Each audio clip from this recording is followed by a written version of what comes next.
যেভাবে লেখা আছে আমি সেভাবেই পড়ছি। আসসালামু আলাইকুম রাসেল ভাই, আশা করি আপনি ভালো আছেন। মহান আল্লাহর কাছে দোয়া করি আপনি যেন সব সময় ভালো থাকেন, আমিন। আমার নাম আব্দুল্লাহ, আমি বরিশাল সদর বরিশালে থাকি। আমি 2013 সাল থেকে ভূত এফএম এর একজন নিয়মিত লিসেনার। ভূত এফএম বন্ধ হয়ে যাওয়ায় খুবই কষ্ট পেয়েছিলাম। এই নতুন শো ভূত.com এর বিষয়ে গত মাসে আমি ইউটিউবের মাধ্যমে জানতে পারি এবং তখন থেকে ভূত.com এর নিয়মিত লিসেনার হই। ঘটনাটি আমার নানা ও নানির কাছ থেকে শোনা, তবে বলে রাখা ভালো, যে কোনো এক সঙ্গত কারণে তাদের আসল নাম ও ঠিকানা বলা নিষেধ আছে, তাই তাদের ছদ্মনাম ব্যবহার করলাম। সরাসরি আমি ঘটনায় ফিরে আসি। আমার গ্রামের বাড়ি পিরোজপুর জেলায় ভান্ডারিয়া থানায় কোনো এক গ্রামে, এবং এই ঘটনাটি ঘটে আমাদের পাশের গ্রামে। ঘটনাটি 1980 বা 82 সালের দিকের হবে। আমাদের গ্রামে একটি মেয়ে ছিল, নাম খুশি। তার জন্মের সময় তার মা মারা যায়। তখন বাবা আবুল মিয়া মেয়ের লালন পালন করার জন্য দ্বিতীয় বিয়ে করে, কিন্তু আবুল মিয়া জানত না যে তার মেয়েকে লালন পালন করার জন্য যাকে দ্বিতীয় স্ত্রী হিসেবে বিবাহ করবে সেই মেয়ের মৃত্যুর কারণ হবে। মেয়েটি তার সৎমাকে অনেক ভালোবাসে, কিন্তু তার সৎমা তাকে অনেক নির্যাতন করত। বিভিন্ন নির্যাতন আর কষ্ট নিয়ে খুশি বড় হতে থাকে। তার বাবাও অনেক কষ্ট দিতে থাকে মায়ের কথা শুনে। মেয়েটি যখন 1 থেকে 3 বছর হয় তখন জনসম্মুখে সৎমা তাকে খুবই বাজেভাবে অপমান করে। কি অপমান করেছে সেটা নাই বললাম। খুশি সেই অপমান সহ্য করতে না পেরে বাড়ির পাশের বাগানে একটি আম গাছের ডালে গলায় দড়ি দেয় এবং আত্মহত্যা করে। খুশির সৎমা ও বাবা তাদের দ্বিতীয় সন্তান নিয়ে পালিয়ে যায়। বলে রাখা ভালো যে আমাদের গ্রামে তখনকার সময়ে যদি কেউ আত্মহত্যা করত তবে তাকে জানাজার জন্য নামাজ না পড়িয়েই দাফন করা হতো, এবং খুশির সাথেও একই ব্যবহার হলো। খুশি আত্মহত্যা করার কারণে হুজুর তার জানাজার নামাজ না পড়িয়ে দাফন করে দিতে বলল। খুশির আত্মীয় স্বজন সবাই মিলে যেখানে আত্মহত্যা করে সেখানেই তার দাফন সম্পন্ন করে। 2-3 দিন যাওয়ার পর সমস্যা শুরু হয়। গ্রামের লোকজন সন্ধ্যার পরে রাস্তা দিয়ে হেঁটে যাওয়ার সময় দেখত যে খুশি সেই আম গাছের ডালে রশি নিয়ে ঝুলে আছে। সেই আম গাছের ডালে বসে ইশারা করছে তাদের দিকে। কেউ বা দেখত যে খুশি সেই ডালের সঙ্গে এখনো ঝুলে আছে, আবার কেউ দেখত খুশি তার কবরের উপরে হাঁটু মুড়ে খুবই করুণ সুরে কান্না করছে, যেন সে অনেক কষ্টে আছে। রাতের বেলা খুশির কবরের আশেপাশে যেসব বাসা বাড়ি ছিল সেই সব বাড়ির দরজার বাইরে দাঁড়িয়ে পরিবারের সদস্যদের 2-3টা ডাক দিত। খুশির কবরের আশেপাশে যেসব বাসা বাড়ি ছিল তারা যেন স্পষ্ট শুনতে পাচ্ছে যে খুশি কবরস্থান থেকে গভীর রাতে খুবই ভয়ানক চিৎকার আর কান্নার আওয়াজ করছে। এগুলো দেখে গ্রামবাসীরা সবাই ভয় পায় এবং খুশির কবরস্থানের রাস্তা দিয়ে সন্ধ্যার পর গ্রামবাসী চলাচল বন্ধ করে দেয়। এইভাবে প্রায় 2 সপ্তাহ পার হয়ে যায়। একদিন গ্রামবাসী এই সমস্যাগুলো নিয়ে আলোচনা করে। তারা সিদ্ধান্ত নেয় যে খুশির কবর দেখতে যাবে। কথা মতো তারা খুশির কবর দেখতে যায়। তারা কবর দেখে খুবই আশ্চর্য হয় এবং ভয় পায়। মাত্র 2 সপ্তাহ আগের কবর দেখতে যেন অনেক বছর আগের কবরের মতো লাগছে। প্রচুর পরিমাণের আগাছা, কবরটা শুকিয়ে ফেটে গেছে। সেই কবরের ফাটা অংশ দিয়ে খুশির লাশ দেখে পুরো গ্রামবাসী ভয় পেয়ে পালিয়ে যায়। তারা দেখতে পেল যে খুশির লাশটা একদম অক্ষত অবস্থায় আছে, আর তার চোখ দুটো খোলা লাল অবস্থায় আছে। সে কাফনের কাপড় নিজেই আস্তে আস্তে চিবিয়ে খাচ্ছে। প্রায় 1 ফুটের মতো বেরিয়েছিল। তখন গ্রামের লোকজন একজন বড় মাপের কবিরাজকে নিয়ে আসে। সে খুশির লাশের এই অবস্থা দেখে চমকে ওঠে এবং সে সবাইকে বলে, আমাদের যা করার আজকের মধ্যেই করতে হবে, নয়তো অনেক বড় অনর্থ হয়ে যাবে। কারণ আজ ভাদ্র মাসের অমাবস্যা, ওর শক্তি আজ কয়েক গুণ বেড়ে যাবে, এবং সে যদি এই কাফনের কাপড় সম্পূর্ণ খেয়ে ফেলে তবে পুরো গ্রামবাসীদের সে মেরে ফেলবে। তাই সে বলল, আজ রাতেই আমার 12 জন সাহসী লোক লাগবে আমাকে সাহায্য করার জন্য। তাদের কোনো প্রকার ক্ষতি করা হবে না। যদি তারা ভয় পায় বা পালিয়ে যায় তবে সবাই ক্ষতির সম্মুখীন হবে। সবথেকে বেশি ক্ষতি হবে আমার। তারপর উনি 12 জন লোক নিয়ে খুশির কবরস্থানে যান এবং যাওয়ার আগে সবাইকে বলে যান যে সবাই যেন তাদের ঘরের দরজা জানালা সবকিছু বন্ধ করে দেয়। খুশির কবরের কাছাকাছি গিয়ে ওই 12 জন লোকদের বলেন, এখানে যা কিছুই ঘটুক না কেন তারা যেন ভয় না পায়। ওঝা তখন আসনে বসে এবং 12 জনকে নিয়ে ভায়া টানে এবং 12 জনকে আবারও সে বুঝিয়ে বলে, তোমরা এই আসনে বসে তোমাদের কাজ করবে, কোনো মতে আসন ছেড়ে উঠবে না। ওঝা তখন খুশির কবর খুঁজতে থাকে এবং তারা শুনতে পায় খুশির খুবই করুণ সুরের কান্না এবং তারা দেখতে পায় খুশির মুখের কাফনের কাপড় মাত্র এক মুষ্টি বাকি আছে, আর খুশি যেন খুব দ্রুত কাফনের কাপড় চিবোচ্ছে। কবর খোঁড়ার কাজ শেষ, ওঝা কি যেন একটা মন্ত্র পড়ে তাড়াহুড়া করে খুশির সেই মুখের কাফনের কাপড়টি থাবা দিয়ে ধরে। সাথে সাথে খুশি ভয়ানকভাবে বিকট আওয়াজ করতে থাকে এবং তার এই ভয়ানক আওয়াজ শুনে 12 জন লোক খুবই ভয় পেয়ে যায় এবং তখন যিনি মেইন দায়িত্বে ছিলেন তিনি ইশারা দিয়ে তাদেরকে ভয় পেতে নিষেধ করেন। তারপরে সেই কবিরাজ খুশির বুকের ওপর পা দিয়ে জোরে জোরে কিছু একটা পড়তে থাকেন এবং খুশির মুখ থেকে কাফনের কাপড় টেনে বের করতে থাকেন। 12 জন লোক অনুভব করে তাদের আপনজন তাদের কান্না করে ডাকছে। কবিরাজ আবারও ইশারা দিয়ে তাদেরকে বলল এগুলো মিথ্যা মায়া। তারপরে কাফনের কাপড় টেনে নিয়ে আসতে থাকেন তিনি। তখন দেখে যে খুশির মুখ থেকে কালো রক্ত বের হচ্ছে। যখন রাত গভীর হয় তখন প্রায় অর্ধেকটা পরিমাণ কাপড় খুলে আনার পরে তারা অনুভব করল হঠাৎ যেন মাটি থরথর করে কাঁপছে আর চারদিকে অন্ধকার হয়ে আসছে। হঠাৎ খুশি কবিরাজের গলা টিপে ধরে, তা দেখে 12 জন লোক ভয়ে পালিয়ে যায়। পড়ে রইল একা সেই কবিরাজ। কবিরাজ সম্পূর্ণ কাপড় খুশির মুখ থেকে টেনে নিয়ে এসে তা পুড়িয়ে ফেলে। সে তার কাজ সম্পন্ন করে, বাসা পর্যন্ত আসতে পারে না, তার আগেই মারা যায়। আর ওই 12 জন লোকের মধ্যে 3 জন মারা যায় আর বাকি সবাই অসুস্থতায় ভুগতে থাকে। তারা সেই রাতের ঘটনা সবাইকে বলে। অবশেষে খুশির কবর থেকে লাশ তুলে পুনরায় মাটি দেয়া হয়। রাসেল ভাই, আমি কাউকে এই প্রথম ইমেল করলাম, তাও আপনাকে এই প্রথম ইমেল লেখার অভিজ্ঞতা অর্জন করলাম, তাই ভুল ত্রুটি হয়ে ক্ষমা সুন্দর দৃষ্টিতে দেখবেন। তাদের অনেক বয়স হওয়ায় আমার নানা নানির তেমন একটা মন নেই বা গুছিয়ে বলতে পারিনি।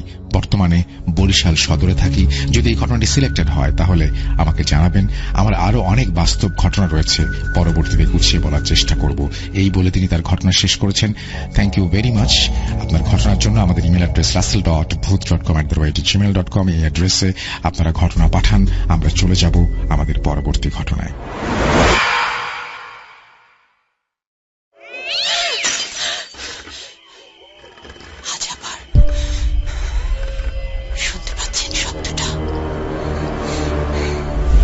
ভয়ের আরেক নাম booth.com with Russell.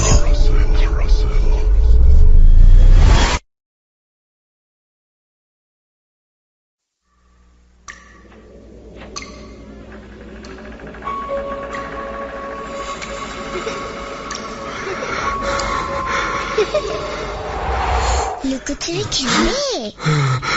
লুকোচুরি তুমি লুকাও, আমি ঠিকই তোমাকে খুঁজে পাবো।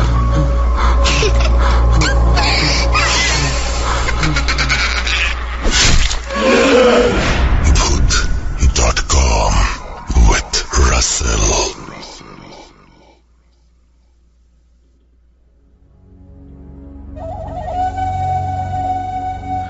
ইয়েস, শুনছেন ভূত.com উইথ রাসেল। আমি আছি আপনাদের সাথে এবং এখন আমরা সরাসরি আরো একবার স্টুডিও এপিসোডে চলে যাব এবং আশা করছি আপনারা সবাই আমাদের সঙ্গে থাকবেন। এবং ইমেল মানে স্টুডিও এপিসোড মানেই হচ্ছে আমাদের গেস্টরা এখানে আসবেন। ইমেল তো পড়া হয়ে গেছে, এখন গেস্টরা তারা হচ্ছে একটার পর একটা ঘটনা শেয়ার করবেন। তো চলুন কথা না বাড়িয়ে আমরা ঘটনায় চলে যাই।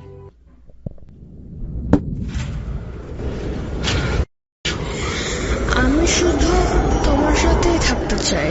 কিভাবে সম্ভব? মৃতদের এই পৃথিবীতে থাকতে নেই। তুমি তুমি চলে যাও, চলে যাও, প্লিজ চলে যাও। সবটাই কি ইলুশন, নাকি অন্য জগতের কেউ কখনো হাজির হয়ে যায় চোখের পলকে? booth.com with Russell. Welcome back. আপনাদের সবাইকে আরো একবার স্বাগত জানাচ্ছি। আমি রাসেল। আশা করছি আপনারা সবাই ভালো আছেন এবং ভালোর দলে আছেন। আর এই মুহূর্তে আমাদের সাথে স্টুডিওতে উপস্থিত আছে আরাফাত। আরাফাতের পরিচয়টাকে দিয়ে দিই। আরাফাত হচ্ছে আমাদের ফেসবুকে অনেক পোস্ট দেখেন যেগুলো আরাফাত তৈরি করে দেয় আমাদেরকে। সো খুবই ট্যালেন্টেড একজন ডিজাইনার এবং এখন সে চাকরিও করছে। I wish him all the best. আর আজকে তিনি প্রথমবারের মতো এসেছেন আমাদের এখানে ঘটনা শেয়ার করতে। আরাফাত, কেমন লাগছে স্টুডিওতে সে ঘটনা শেয়ার করতে? আসসালামু আলাইকুম ভাইয়া, কেমন আছেন? ওয়ালাইকুম সালাম। আলহামদুলিল্লাহ, আমি ভালো আছি এবং সবসময় ভালোর দলে আছি। আজকে ফার্স্ট স্টুডিওতে আসা অনেক ভালো লাগতেছে। ওকে, আমরা তাহলে এখন ঘটনায় চলে যাই। ঘটনাটা হচ্ছে, আমি যখন এসএসসি পরীক্ষা শেষ করি তখন হচ্ছে যে একদিন নানুর বাড়ি থেকে ফোন আসে, আম্মুর ফোনে। ওই সময় মামা আম্মুকে ফোন দিয়ে বলে মামি অসুস্থ। ওই দিন আমি মেবি লাস্ট এসএসসি এক্সাম দিয়ে আসছিলাম। আসার পরে শুনলাম, পরে আম্মুকে জিজ্ঞেস করলাম কি হয়েছে। পরে আম্মু বলছে তাড়াতাড়ি করে রেডি হয়ে নেওয়ার জন্য নানুর বাড়িতে যাবে আর কি, আমরা সবাই আর কি। পরে ওই দিন বিকালে আমরা সবাই চলে গেলাম আর কি নানুর বাড়িতে। নানুর বাড়িটা হচ্ছে ঈশ্বরগঞ্জ গ্রামের, ময়মনসিংহ এর ঈশ্বরগঞ্জ একটা গ্রামের। মানে রাস্তাটা হচ্ছে এমন, মানে হচ্ছে দুই পাশ দিয়ে বাঁশঝাড়, কলা গাছ, তাছাড়া অনেক গাছ গাছালি, অন্ধকার, মানে দিনে যাইলেও অন্ধকার, এমন সিস্টেম, ভয়ঙ্কর একটা রাস্তা। ওই রাস্তা দিয়ে প্রায় একটা বাজার থেকে 10 থেকে 15 মিনিট হাঁটতে হয়। হাঁটার পরবর্তীতে নানুর বাড়ির মানে একটা মসজিদ ছিল, ওই মসজিদের পাশে হচ্ছে আমাদের নানুর বাড়ি। পরে হচ্ছে যে ঘটনাটা শুনি সেটা হচ্ছে আমার নানুর কাছ থেকেই শোনা। উনি হচ্ছে মূলত হচ্ছে মামি হচ্ছে তার বাবার বাড়ি যাবে আর কি, মানে মাছ মাংস পিঠা, মানে হচ্ছে উৎসব শেষে আর কি যাগুলা হয় আর কি, ওগুলা রান্না করে তার বাপের বাড়িতে নিয়ে যাবে মামি। পরে হচ্ছে সবগুলা রেডি করতে করতে বিকাল হয়ে যায়। বিকাল হয়ে যাওয়ার পরবর্তীতে হচ্ছে মানে বাজারে যখন রিক্সার জন্য যাবে তখন আস্তে আস্তে মাগরিবের আজান দিয়ে দেয়, মানে সন্ধ্যা হয়ে যায় যাইতে যেতে। পরবর্তীতে রিক্সা খুঁজে পাচ্ছিল না, একটা দুইটা অনেকগুলো খোঁজার পরবর্তীতে একটা রিক্সা পাইছে। ওই রিক্সা যাইতে যাইতে একটা বিলের মাঝখান দিয়ে রাস্তা আর কি, যাওয়ার পথে মাঝখান দিয়ে হচ্ছে রিক্সাটা থেমে যায়, মানে রিক্সার লাইট গুলো সব নেমে যায়। নিভে যাওয়ার পরবর্তীতে রিক্সাওয়ালা বললে লাইট তো নিভে যাওয়ার কথা না, কি হয়েছে দেখতেছে, মানে আর কি রিক্সাওয়ালা আবার সবগুলো জায়গা দেখতেছে। দেখার পরবর্তীতে হচ্ছে যে পরে আবার স্টার্ট নিল রিক্সা, 10-15 মিনিট পরে স্টার্ট নেওয়ার পরবর্তীতে আবার শুরু করছে মানে তাদের যাত্রা। যাওয়ার পথে 10 থেকে 15 মিনিট যাওয়ার পথে একটি শিমুল গাছ আর দুইটা কৃষ্ণচূড়া গাছের নিচে একটা রিক্সাটা থেমে যায়, পুরোপুরি একটা গর্তের ভিতরে পড়ে যায় আর কি, মানে একটা ছোট গর্ত। গর্তের ভিতরে পড়ে যাওয়ার পরে রিক্সা কোনোভাবেই তুলতেছিল না। পরে হচ্ছে যে বাটিগুলা ছিল মাংস মাছ বা পিঠার, ওই বাটিগুলো থেকে ওইগুলো সব পড়ে যায় আর কি। পরে মামি আবার তুলে নিয়ে আসে এগুলো। পড়ে যাওয়ার পরবর্তীতে বুঝতে পারে না যে কিছু একটা হবে, মামি তো ভাবছি সব নর্মালি থাকবে। পরবর্তীতে যখন তুলতে যায় তখন হচ্ছে একটি বিলাই আর একটি পাখি, গাছের ডালে একটি পাখি, মানে পাখিটা হচ্ছে এমন নামের কথা অনুযায়ী পাখিদের চোখগুলা একটু অন্যরকম, মানে লাল টাইপের, মানে পাখিটা হচ্ছে একটু বড় আকৃতি, সাধারণ কোনো পাখির মতো না। আর যে বিলাইটা দেখছিল ওইটা হচ্ছে যে মানে একটু অন্য টাইপের, মানে সাধারণ বিলাইয়ের মতো না, একটু অন্যরকম, মানে বিগ সাইজ এমন একটা কিছু। পরে যাই হোক তাড়াহুড়া করে ওই জায়গা থেকে আবার রিক্সা নিয়ে চলে গেছে, আবার বাড়ি চলে যায়। ওই দিন রাত্রে মামি যায় তার আব্বু আম্মুকে সব ঘটনা শেয়ার করার পরে মসজিদ থেকে হুজুর থেকে পানি পড়া নিয়ে এসে তাদেরকে খাওয়ায়। ওই দিন রাত্রে আর কিছু হয় না আসলে। পরবর্তীতে যেটা হচ্ছে আর কি, পরের দিন 1-2 দিন ভালোই যায়। পরবর্তী দিন মামি আবার ব্যাক আসে, তার শ্বশুর বাড়িতে আর কি ব্যাক আসে। আসার পরবর্তীতে এই দিনও 2-3 দিন ভালোই কাটে। পরে আস্তে আস্তে মামি মানে অনুভব করে আর কি তার আশেপাশে কেউ আছে, মানে ঘুমাইতে গেলে সে স্বপ্নে দেখে ওই পাখিটা আর হচ্ছে ওই বিড়ালটা আর কি তার স্বপ্নে আসে আর কি, আসে ভয় দেখায় বা এমন কিছু, চিল্লান দিয়ে ওঠে ঘুম থেকে এমন কিছু। এভাবে আস্তে আস্তে 4-5 দিন যাওয়ার পরবর্তীতে বুঝতেছে না কি হচ্ছে আর কি।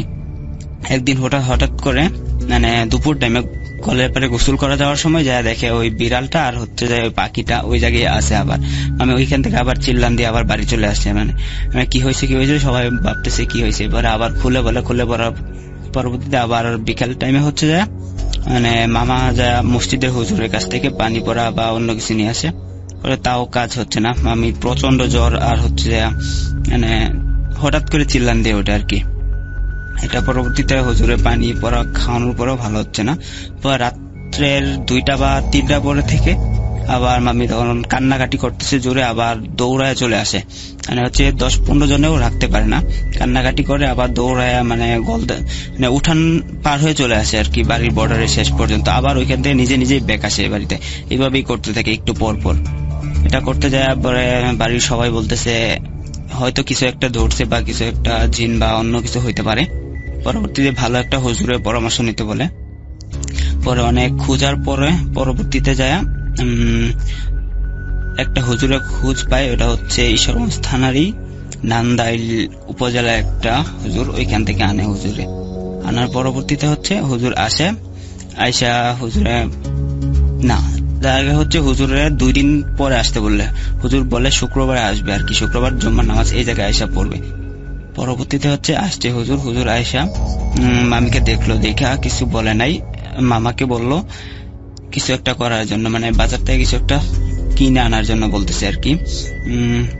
যেটি হচ্ছে হুজুরে প্রথমে বলছিল 3টা মাটির মানে কলস বা আর কি, 3টা মাটির কলসেই 3টা মাটির কলস, একটা রাজহাঁস আর কিছু মাছ আর হচ্ছে কিছু পিঠা 3টা কলসে ভর্তি কইরা রান্না কইরা একটা হচ্ছে রাস্তার নাম বলে, ওই যে মানে 3 রাস্তার মোড় বা এমন কিছু একটা, ওইখানে রাইখা আসে।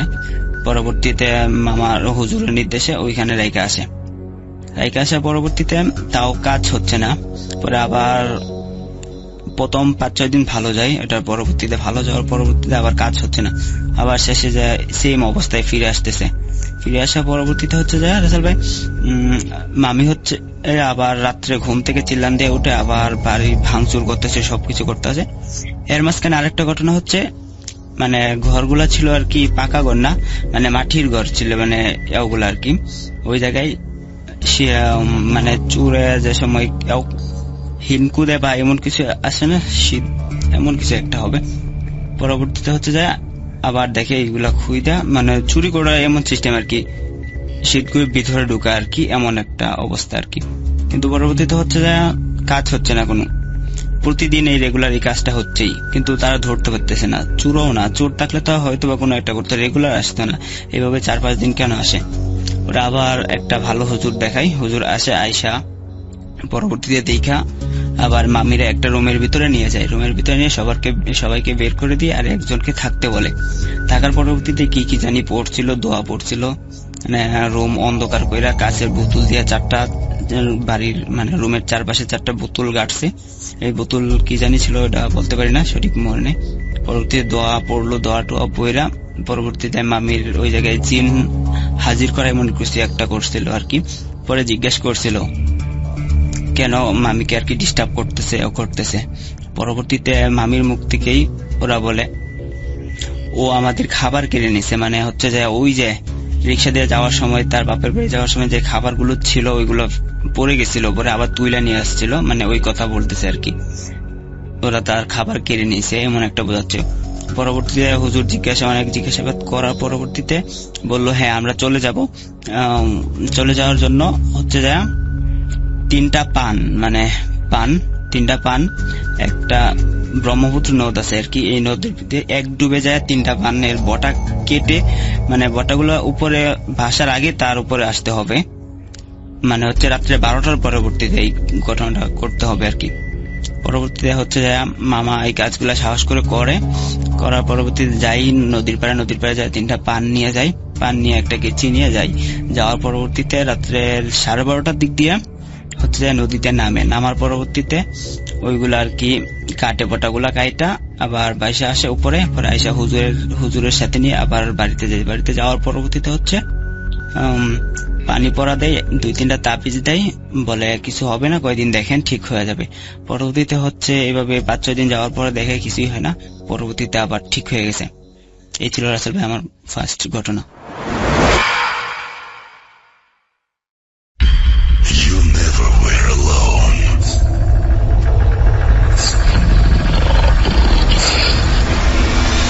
জুজু আসছে। এই ফাইলটি ডাউনলোড করেছেন episodevd.com ওয়েবসাইট থেকে। এরকম আরো অনেক ফাইল ডাউনলোড করার জন্য এখনই ভিজিট করুন episodevd.com। আমি শুধু তোমার সাথেই থাকতে চাই। Not alone. লুকোচুরি খেলবে? লুকোচুরি? You will never be alone.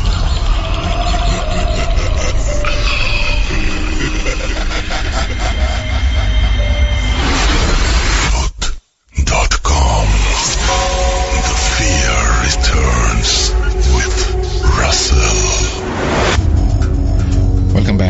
আপনাদের সবাইকে স্বাগত জানাচ্ছি। আমি রাসেল। আশা করছি আপনারা সবাই ভালো আছেন, ভালো দলে আছেন। আর এই মুহূর্তে আমার সাথে স্টুডিওতে উপস্থিত আছেন Mustafa Alam Roman. Mustafa Alam Roman is a very good storyteller, এবং আমাদের যে নতুন স্টাইল ভূত.com যে কয়জন নিয়ে এসছেন তার একেবারে শুরুর দিকে হচ্ছে মুস্তাফা আলম রোমান। আপনারা সবাই জানেন যে তানভীর তুষার, মুস্তাফা আলম রোমান অদ্ভুত ধরনের একটা স্টাইল নিয়ে এসছেন। ঠিক একইভাবে তানভীর তুষার এবং মুস্তাফা আলম রোমানের সাথে সাবিত এবং সিফাতও আলাদাভাবে একটা স্টাইল নিয়ে এসে সবার মনে জায়গা করে নিয়েছে। তো এই যে আমাদের স্টাইলগুলো, এগুলো কিন্তু ডিফারেন্ট, এবং এই স্টাইল কিন্তু আমার আগের শোতেও আসলে ছিল না। ভূত FM এর কথা বলছি আমি, সেখানেও কিন্তু ছিল না। যাই হোক, আমরা চলে যাব সরাসরি ঘটনায়। তানভীর তুষার যেমন আজকে এসছে, মুস্তাফা আলম রোমান এসছে, সাবিত সিফাত আসতে পারেনি, কিন্তু রাকিব এসছে এখানে, এবং আরো অনেকের সাথে আমাদের কথা হচ্ছে, রাইট?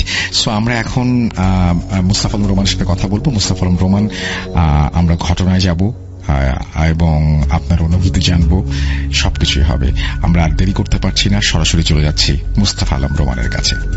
মুস্তাফা আলম রোমান, কেমন আছেন এবং এতদিন পরে স্টুডিওতে এসে কেমন লাগছে আপনার?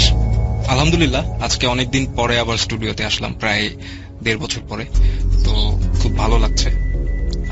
আশা করি সামনেও খুব তাড়াতাড়ি আবার স্টুডিওতে আসবো। ওকে, ঘটনাটি মূলত আমার এক বন্ধুর সাথে ঘটে, আমাদেরই ব্যাচমেট। তো এটা মূলত 2022 সালের দিকের ঘটনা।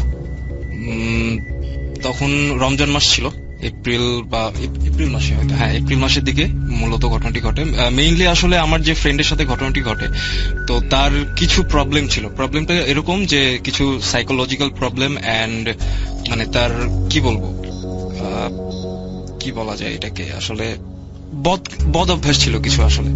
তো এইটার জন্যই মানে অনেকে আসলে তাকে পছন্দ করতো না, বা তার সাথে মিশতো না, বা এরকম কিছু প্রবলেম ছিল তার আসলে।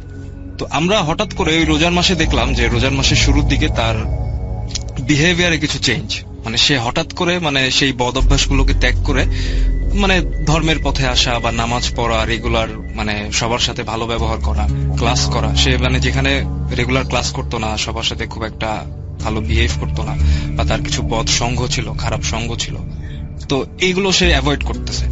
তো আমরাও বেশ খুশি যে না ঠিক আছে, ফ্রেন্ড সে আস্তে আস্তে ভালোর পথের দিকে যাচ্ছে, আমরাও তাকে অ্যাপ্রিসিয়েট করি বিষয়গুলো।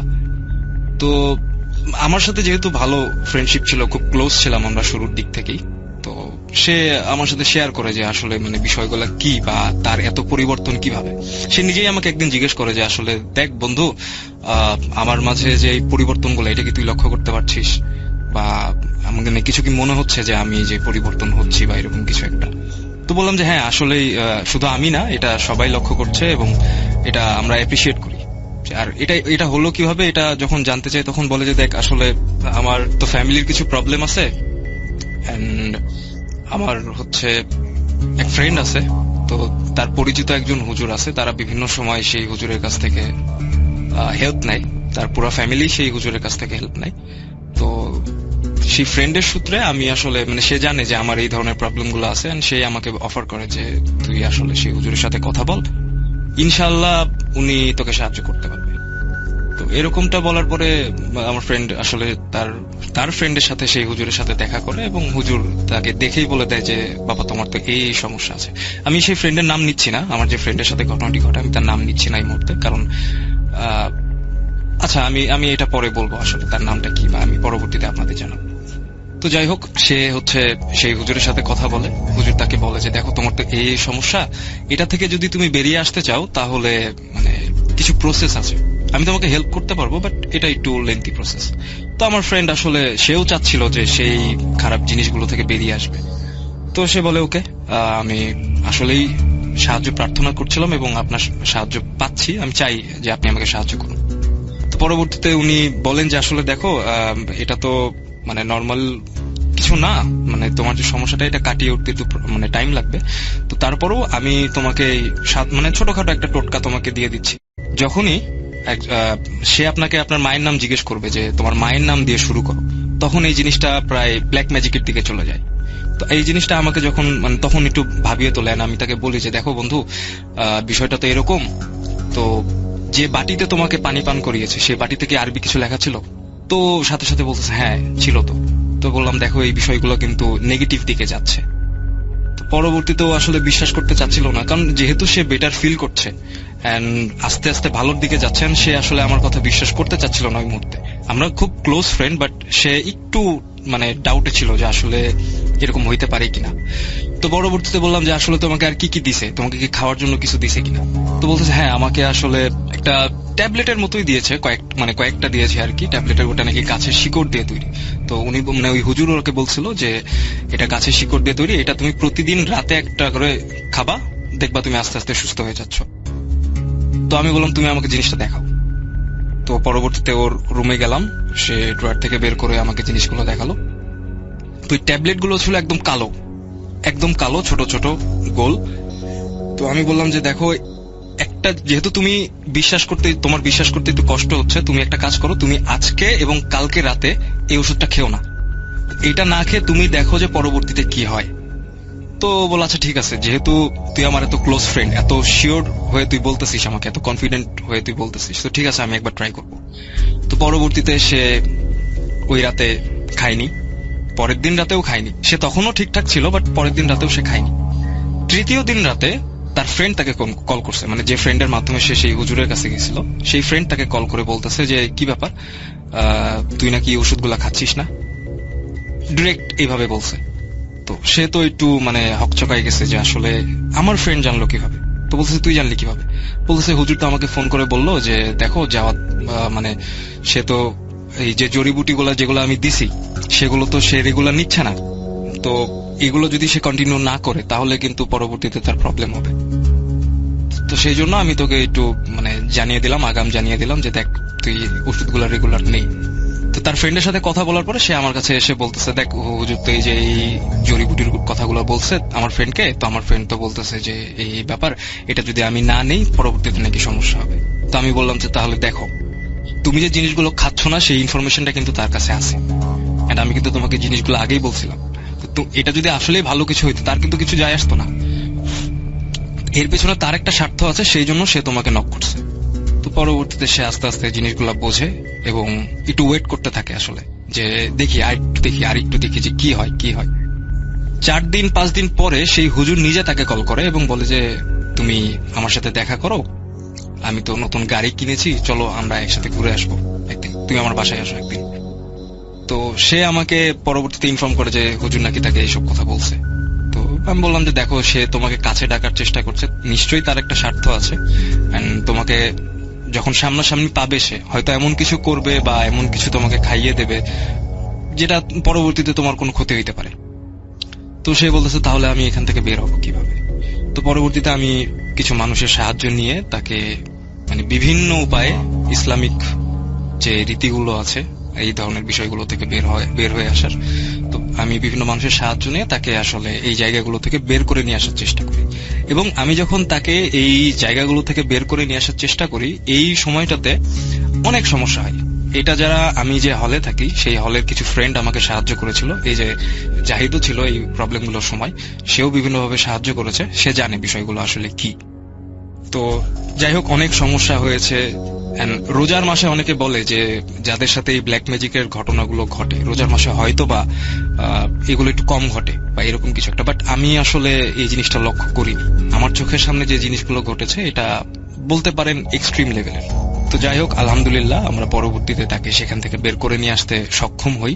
এবং সেই হুজুর নাকি মাঝে মাঝে, এখন সে আমাকে বলে, আমার ফ্রেন্ড এখনো আমাকে বলে যে সেই হুজুর মাঝে মাঝে তার স্বপ্নে এসে বলে যে তুমি আমার কাছে ফিরে আসো, নয়তো পরবর্তীতে তোমার কিন্তু বড় একটা ক্ষতি হয়ে যাবে। তো এখানে মাঝখানে যে ঘটনাগুলো ঘটে তার মধ্যে থেকে কয়েকটা জিনিস আমি একটু উল্লেখ করি। যে ফ্রেন্ডের মাধ্যমে সে সেই হুজুরের কাছে গিয়েছিল বা হুজুরের সাথে দেখা করেছিল, সেই ফ্রেন্ডের মাঝে মাঝে নাক দিয়ে রক্ত পড়ে, এবং এটা তখনই হয় যখন তারা ক্লোজ আসে, দেখা করে, মানে সেই দুই ফ্রেন্ড যখন দেখা করে হাই হ্যালো বা কথাবার্তা দুজনের বাসায় যাচ্ছে, তারা যখন ক্লোজ আসে তখনই হচ্ছে তার নাক দিয়ে রক্ত পড়ে। এটা বিভিন্ন ডাক্তারকে দেখানো হয়েছে, বিভিন্ন অনেককে দেখানো হয়েছে, বাট এটার কোনো সলিউশন আসলে তারা দিতে পারেনি। পরবর্তীতে আমার যে সোর্স, আমি যার সাথে কথা বলে বা যার সাহায্য নিয়ে আসলে আমার ফ্রেন্ডকে সাহায্য করেছিলাম, তো তার সাথে আমি কথা বলি এবং সে বলে যে দেখো, সবকিছুরই তো একটা সাইড ইফেক্ট আছে। বা সবকিছুরই তো একটা ভালো মন্দ দিক আছে, কিছু পেতে হলে কিছু তোমাকে দিতে হবে। তো এটা ধরে নাও একটা সাইড ইফেক্ট।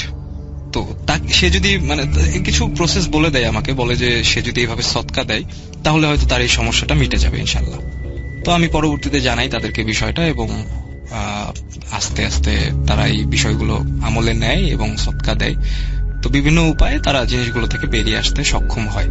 তো এখানে একটা বিষয় আছে যে যেহেতু সেই হুজুরের একটা খারাপ ইন্টেনশন ছিল, তো এখানে কিন্তু আমার ফ্রেন্ডের যে ফ্রেন্ড যার মাধ্যমে সে হুজুরের সাথে দেখা করেছে তার ফ্যামিলিরও কিন্তু প্রবলেম ক্রিয়েট হচ্ছিল আস্তে আস্তে। তারা প্রায় 1.5 বছর ধরে সেই হুজুরের শরণাপন্ন ছিল এবং বিভিন্নভাবে তাকে আর্থিকভাবে সাহায্য করছিল। তো তাদের বিভিন্ন ক্রাইসিস আসছে। যেমন আমি যদি খুব সহজ ভাষায় একটা উদাহরণ দিই, আপনারা হয়তো অনেকেই ক্রিস 3 মুভিটা দেখছেন। তো ওখানে কিন্তু নিজেই মানে ভাইরাস ক্রিয়েট করতেছিল, নিজেই সেটা অ্যান্টিডোট ক্রিয়েট করে মানে সেটা মানুষদের মাঝে বিলিয়ে দিচ্ছিল। এখানেও সেই হুজুরের রোলটা ছিল কিন্তু ওইরকমই। তিনি নিজেই সমস্যা ক্রিয়েট করছিলেন, তার কাছে যারা সাহায্য নিতে আসতেন, এবং তাদেরকে 1 মাস 2 মাস 3 মাস পরে যখন তাদের সমস্যাটা বেড়ে যেত আবার আসতো এবং তিনি সমস্যাটা সমাধান করে আবার পাঠিয়ে দিতেন। আবার 3 মাস 4 মাস পরে তাদের সমস্যাটা হতো, আবার পরবর্তীতে তিনি সেটা সমাধান করতেন। এভাবে আস্তে আস্তে আসলে তিনি মানুষের বিশ্বাসটা অর্জন করেন এবং পরবর্তীতে আর্থিকভাবে মানে তাদেরকে আসলে তাদের কাছ থেকে আর্থিক সহায়তা নেন বিভিন্নভাবে। তো তাদেরও কিছু ঘটনা আছে, ঘটনাগুলো অনেক বড়। ইনশাআল্লাহ সামনের এপিসোডে বা অন্য কোনো এপিসোডে আমি ঘটনাগুলো শেয়ার করব।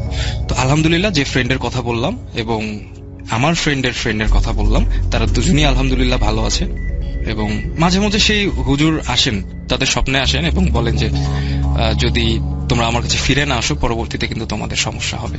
তো এখানে আমি ছোট একটা জিনিস মিস করে গেছি যে জিনিসটা যে জিন মানে যে জিনের মাধ্যমে তিনি তাদের ক্ষতি করছিলেন, মানে হুজুরটা আমার ফ্রেন্ডদের ক্ষতি করছিলেন, তাকে বিভিন্ন উপায়ে বোতলবন্দি করে সেটাকে কোথাও একটা ফেলে দেওয়া হয়েছে এবং সেটা আমার ফ্রেন্ডের মাধ্যমেই করা হয়েছে। তো এখানে একটা বিষয় আছে যে সেই জিনটা যদি কখনো কারো মাধ্যমে সেই বোতল থেকে বেরিয়ে আসতে পারে তাহলে হয়তো বা আমার ফ্রেন্ডের কোনো ক্ষতি হতে পারে এবং সাথে যে হুজুর তারও কোনো ক্ষতি হতে পারে। তো ইনশাল্লাহ আমরা আশা করি যে এরকমটা হবে না। আর আপনাদের কাছে দোয়া চাই, আপনারা দোয়া করবেন যেন আমি, আমার ফ্রেন্ড বা যারাই পৃথিবীতে যত মানুষ এই ধরনের সমস্যার সম্মুখীন হচ্ছেন বা হয়েছেন বা মানে হতে পারে, তাদের জন্য আপনারা দোয়া করবেন যেন তারা সবসময় সুস্থ থাকেন এবং ভালো থাকেন। তো আজ এই পর্যন্তই। ইনশাআল্লাহ আপনাদের সাথে কথা হবে আগামী কোনো এপিসোডে। সবাই ভালো থাকবেন, সুস্থ থাকবেন এবং মোস্ট ইম্পর্টেন্টলি ভূত.com এর সাথে থাকবেন। আসসালামু আলাইকুম।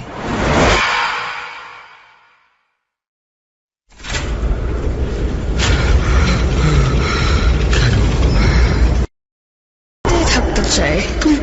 তুমি চলে যাও প্লিজ, চলে যাও।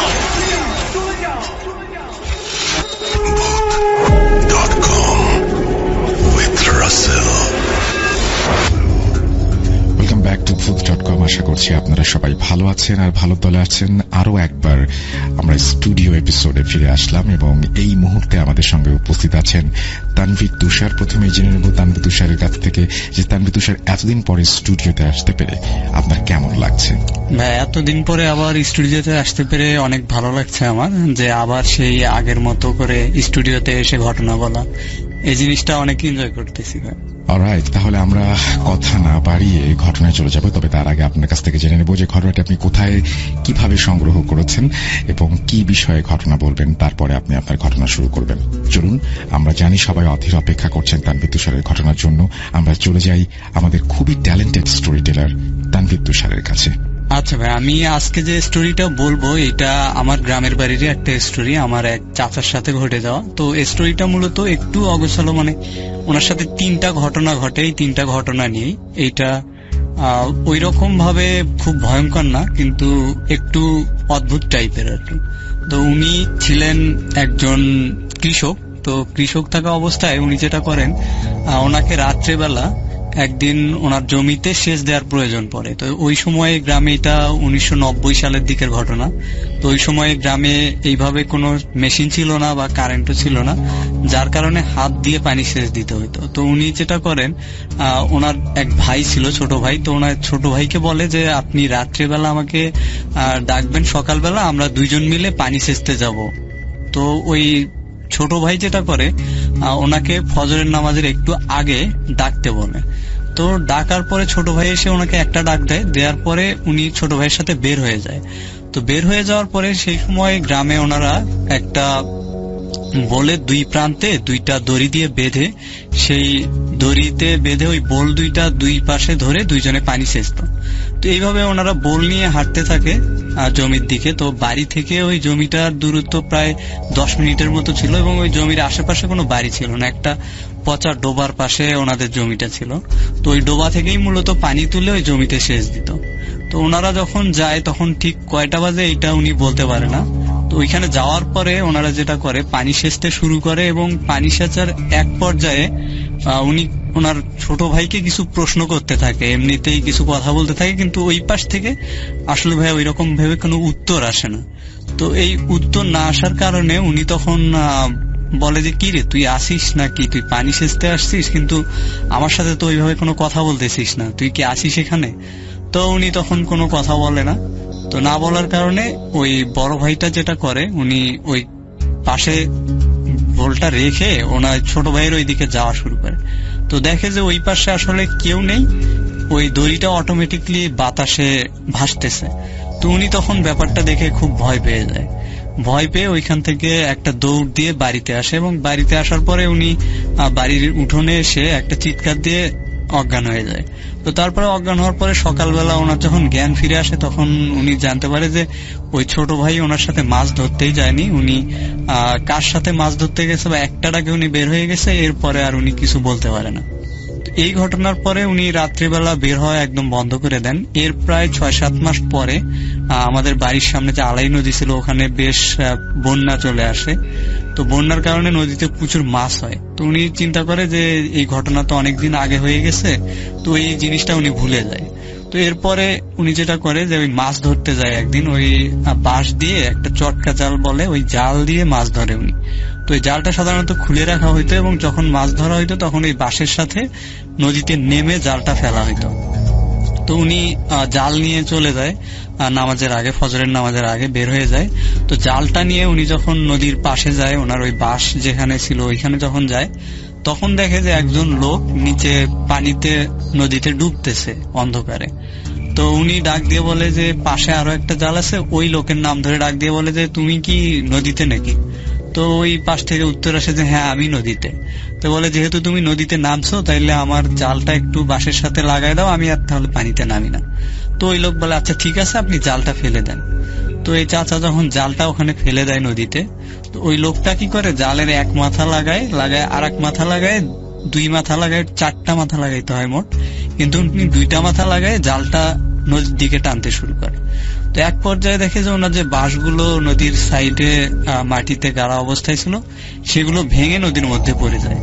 তো উনি তখন চিন্তা করে যে কি ব্যাপারে এরকম ভাবে জাল টানতেছে কেন। তখন দেখে যে নদীর মধ্যে থেকে একটা ঘূর্ণনের মতো পানিতে একটা সৃষ্টি হয়, এবং ওই বাঁশ জাল সবগুলো ওর ভিতরে ঢুকতে শুরু করে। তো উনি তখন ভয় পেয়ে দৌড় শুরু করে। তো পাশে একটা প্রাইমারি স্কুল ছিল, উনি প্রাইমারি স্কুলের বারান্দায় যে ওঠে ভয়ে। তো তখন যেটা হয় যে ওই প্রাইমারি স্কুলের ভিতরে ভাইয়া যে ব্রেঞ্চ গুলো ছিল, এই ব্রেঞ্চ গুলো তখন হচ্ছে একটার উপর আর একটা পড়লে যেরকম শব্দ হয়, এইরকম শব্দ শুরু হয়।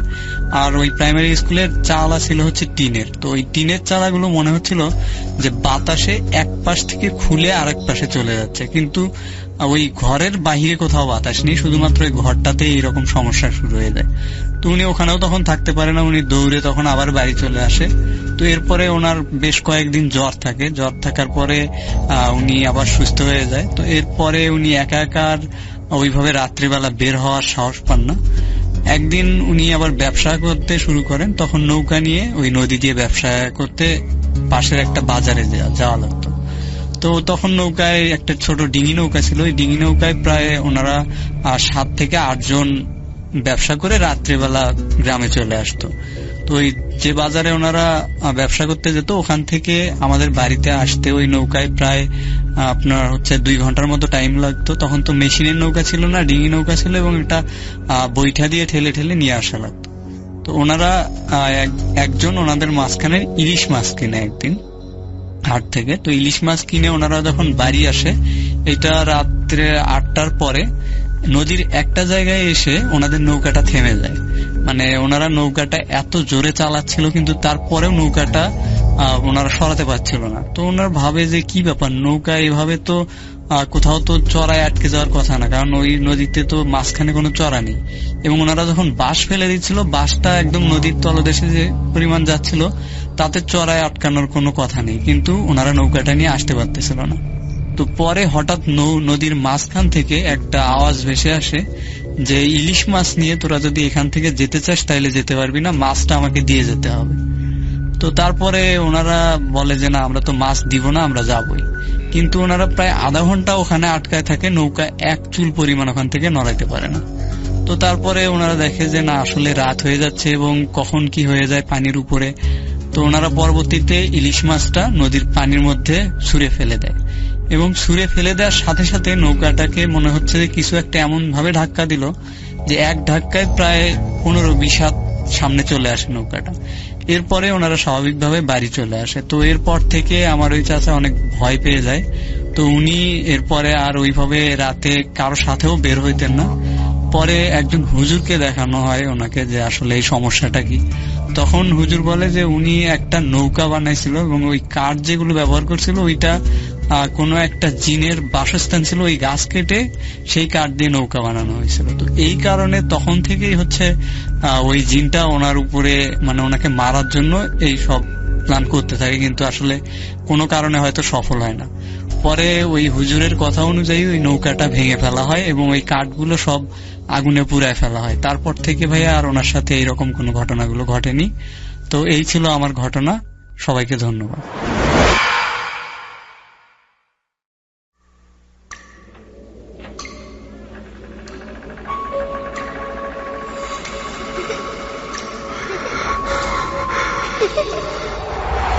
লুকোচুরি খেলবে?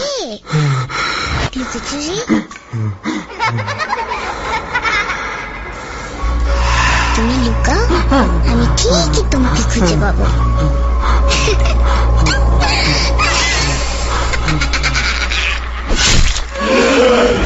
Bhoot.com with Russell. Welcome back. আরো একবার আপনাদের সবাইকে স্বাগত জানাচ্ছি। আমি রাসেল। বলেছিলাম একটা স্পেশাল এপিসোড নিয়ে আসবো, এবং সেই স্পেশাল এপিসোড নিয়ে হাজির হয়ে গেছি। আর আজকে আমাদের সঙ্গে এই মুহূর্তে স্টুডিওতে উপস্থিত আছেন আরো একজন মানুষ, যিনি আছে না যে অনেকে লিখতে পারেন ভালো, অনেকে বলতে পারেন ভালো। তো রাকিবের স্টোরি আমার কাছে সবসময় শুনতে খুব ভালো লাগে। তো চলুন আমরা কথা না বাড়িয়ে সরাসরি চলে যাব রাকিবের ঘটনায়। তার আগে জানিয়ে নেব রাকিবের কাছ থেকে যে রাকিব আজকে স্টুডিওতে আসতে পেরে আপনার কেমন লাগছে। ভাইয়া ধন্যবাদ প্রথমে আপনাকে, কারণ আপনি রাব্বি ভাইকে আপনি ইনস্ট্রাকশন দিয়েছেন। রাব্বি ভাই ওইভাবে আমাদেরকে আবার আপনাকে ভার্চুয়ালে কানেক্ট করে আমরা স্টুডিওতে আসতে পেরেছি। আর এটা আসলে এই স্টুডিওতে আসলে আমাদের একটা মানে পরিবারের বাসার মতো। তো আজকে এসে ভাই খুব ভালো লাগতেছে। অলরাইট, তো রাকিব আর দেরি না করে আমরা আপনার ঘটনায় যাব। শুরুতে একটু অবশ্যই জানাবেন যে আজকের ঘটনাটি আপনি কিভাবে কালেক্ট করেছেন এবং কি নিয়ে ঘটনা, তারপরে আমরা সরাসরি ঘটনায় যাব। চলুন শুনে আসি রাকিবের ঘটনা। আচ্ছা, আমি ভাই স্টোরিটা একটা নওগাঁ জেলার একটা স্টোরি। তো আমি স্টোরিটা কালেক্ট করেছি আমার এক খালুর কাছ থেকে। আমি আসলে গ্রামের নামটা মেনশন করে বলতে চাচ্ছি না, কারণ এখানে কিছু ব্যাপার আছে। আর আমি যার কাছ থেকে গল্পটা কালেক্ট করেছি আমার খালু, উনি আসলে আমাকে অনেক কিছুই মানে নাম তারপর লোকেশন হাইড করতে বলেছেন, দেখি এইগুলো আমি হাইড করতেছি। তো ঘটনাটি যে ব্যাপারটা সেটা নওগাঁর একটা গ্রাম। ওই গ্রামে বেশ 2জন কবিরাজ টাইপের লোক থাকে। তো ওরা মোটামুটি মানে যেরকম গ্রামে দেখা যায় যে গ্রামে বা শহরে দেখা যায় যে বিভিন্ন ধরনের প্রতিদ্বন্দ্বী থাকে। তো এই 2জন কবিরাজ ওরা 2জন দুজনের প্রতিদ্বন্দ্বী। তো ব্যাপারটা যেটা হচ্ছে দাঁড়ায় সেটা হচ্ছে যে দুইজনেই হচ্ছে গ্রামে মোটামুটি অনেক ফেমাস। ওদের হচ্ছে অনেকে ওদের কাছ থেকে বিভিন্ন অসুখ বিসুখ বা হচ্ছে কোনো সমস্যা সলভের জন্য ওদের সাথে হচ্ছে দেখা টাকা করে। তো এক সময় যেটা হয়, একটা কবিরাজ, ওনার নাম হচ্ছে সুমন। তো ওই সুমন হুজুর উনি হচ্ছে প্ল্যান করে যে ওনাকে হচ্ছে আরো মানে একটু উনি আধ্যাত্মিক যে লেভেলের জিনিসগুলো নিয়ে উনি গবেষণা করে, উনি আরো এই জিনিসগুলো হাই লেভেলে গবেষণা করার জন্য প্ল্যান করে। তো এইসব প্ল্যান করার পথে ওনার কাছে বেশ কিছু হচ্ছে জিন থাকে, যে জিনগুলো হচ্ছে উনি দেখাশোনা করে বা ওনার সাথে থাকে, যাদের ইনস্ট্রাকশনে উনি বিভিন্ন ধরনের লোকজনকে আপনার তাবিজ বা হচ্ছে আরো বিভিন্ন কিছু দিয়ে থাকে। তো এরকম হচ্ছে এক জিন বলে যে গ্রামে বা উনি যদি কোথাও পিওর কোনো হচ্ছে তুলা রাশি লোক পায়, তাহলে হচ্ছে ওই লোক মানে লোক বা কোনো মানুষ বা মানে কোনো মহিলা বা পুরুষ পায়, তাহলে হচ্ছে উনি একটা মানে আরো পাওয়ারফুল একটা জিন কে উনি হচ্ছে মানে কন্ট্রোল করতে পারবে। তো এখন এইটা হচ্ছে যখন ওনার একটা জিন যখন ওনার সাথে এই কথাটা শেয়ার করে, উনি আসলে বিভিন্ন ভাবে একটু খোঁজ নেয় যে আসলে গ্রামে কোনো তুলারাশি লোক আছে কিনা।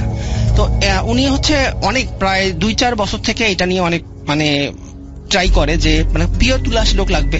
তো এখন পরবর্তীতে ওই গ্রামে একটা পাগলি ছিল। তো উনি ওই পাগলিটার সমস্যা হচ্ছে কি, রাত্রে হচ্ছে উনি বিভিন্ন ধরনের মানে কান্নাকাটি করতো, চিল্লাচিল্লি করতো। তো ওনাকে যখন সকালে গ্রামের লোকজন জিজ্ঞেস করতো যে আপনি সারাদিন ভালো থাকেন, কথাবার্তা বলেন না, আপনি মাঝরাতে এরকম হচ্ছে মানে পাগলামো করেন কেন, কান্নাকাটি করেন, চিল্লাচিল্লি করেন। তো আসলে ওনার মাথায় একটু সমস্যা ছিল ওই মহিলাটার। উনি আসলে তো ওভাবে বলতে পারে না, বলে যে এরকম আমার ভয় লাগে, অনেক আজে বাজে জিনিস আমার কাছে আসে, আমাকে নিয়ে যাইতে চায়। তো এখন হুট করে হচ্ছে কবিরাজের আসলে একটু ওই কবিরাজের একটা খটকা লাগে যে আসলে এই মহিলাটা কি রাশি সেটা একটু আমাকে জানতে হবে। তো উনি হচ্ছে ওনার ওই জিনের সাথে কথা বলে যে এখানে কি করা যায়, মানে আমি কিভাবে বুঝবো যে ও পিওর তুলা রাশি।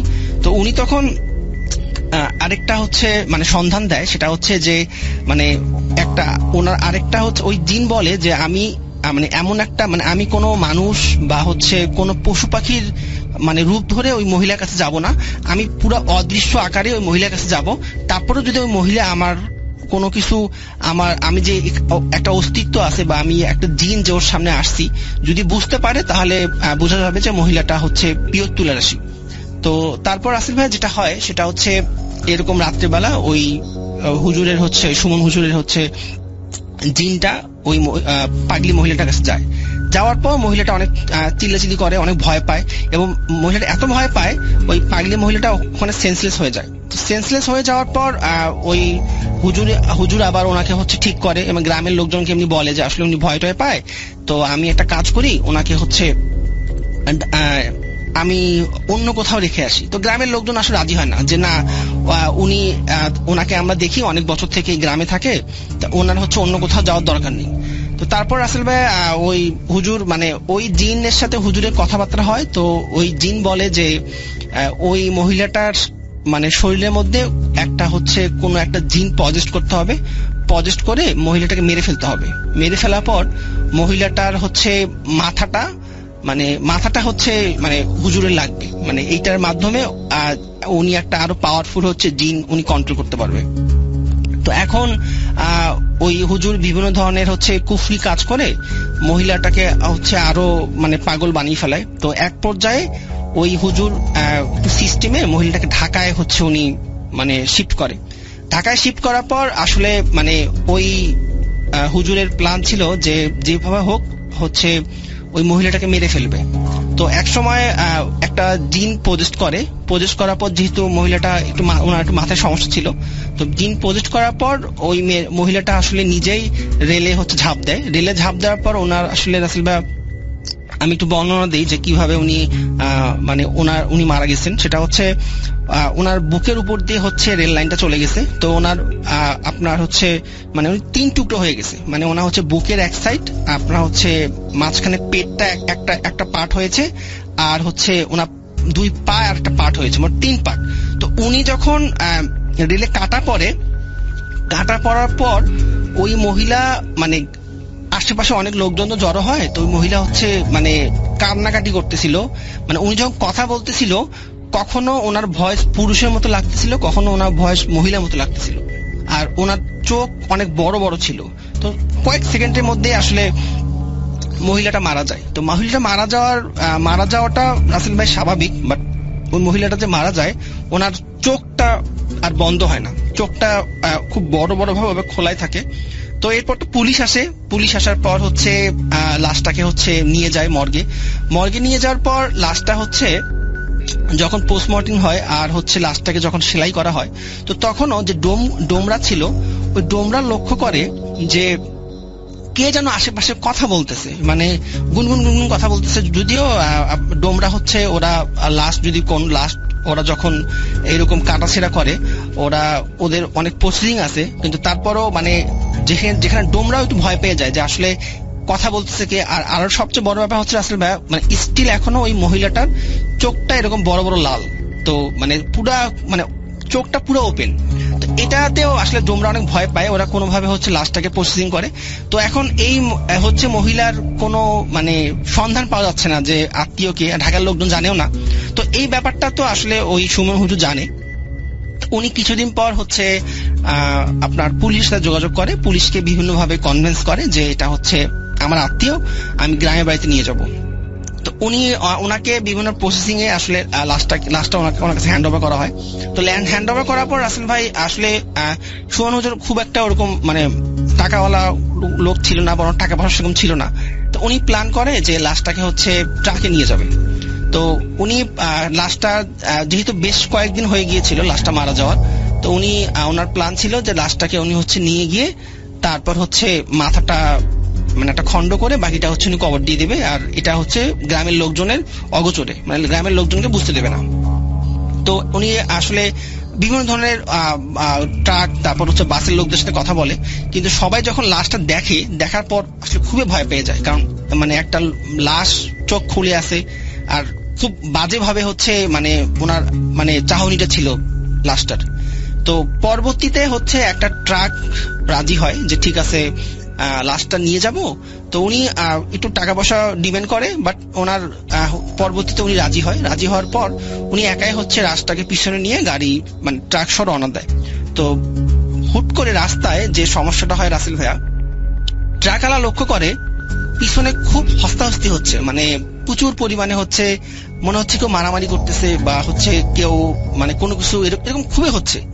তো মানে ওদের গ্রামে কাছাকাছি চলে আসার পর তার ট্রাকওয়ালা তারপর হচ্ছে 2-3 বার হচ্ছে সুমন হুজুরকে ডাকেও যে আপনি আছেন কিনা বা কোনো সমস্যা হচ্ছে কিনা। তো যখন দেখে কোনো সারা শব্দ নেই তখন হচ্ছে উনি গাড়িটা হচ্ছে থামায়। গাড়িটা থামানোর পর দেখে যে সুমন হুজুরের মানে ওনার সারা শরীরে অনেক ক্ষতর চিহ্ন, মানে মনে হচ্ছে যে কেউ ওনাকে অনেক আঘাত করেছে, আর লাশটা আসলে নেই, মানে লাশটা ট্রাকে নেই। তো পরবর্তীতে হুজুরটাকে ট্রাক থেকে নামানো হয়। নামানোর পর হচ্ছে উনি প্রায় সেন্সলেস অবস্থায় ছিল। তো সেন্সলেস অবস্থা থাকার পর পরবর্তীতে হচ্ছে ওনার যখন জ্ঞান ফিরে তখন ওনাকে যেহেতু গ্রামের কাছাকাছি চলে গেছে, অনেক গ্রামের লোকজন ওনাকে চিনতে পারে। পরে গ্রামের লোকজন জিজ্ঞেস করে যে আসলে আপনি কোথায় গেছিলেন, বা এই ট্রাকওয়ালা বলতেছে আপনার সাথে লাশ ছিল, তো আপনি সত্য ঘটনাটা আমাদের খুলে বলেন। তখন উনি আসলে গ্রামের লোকজনের চাপে ভয়ে সবকিছু কাহিনী খুলে বলে। আর ট্রাকের ঘটনাটা উনি বলে যে আসলে উনি যে একটা জিন হচ্ছে ওই মহিলাকে মানে ওই মহিলার শরীরে হচ্ছে প্রজেস্ট করেছিল, আসলে এটা ওনার ওই জিন না, এটা আরেকটা জিন। কিন্তু ওই জিন আসলে কোনোভাবেই এই লাশটাকে ওনাকে নিতে দেয়নি, এবং ট্রাকে খুব বাজেভাবে হচ্ছে ওনার সাথে অনেক খারাপ আচরণ হয় বা ওনাকে অনেকভাবে আঘাত করে।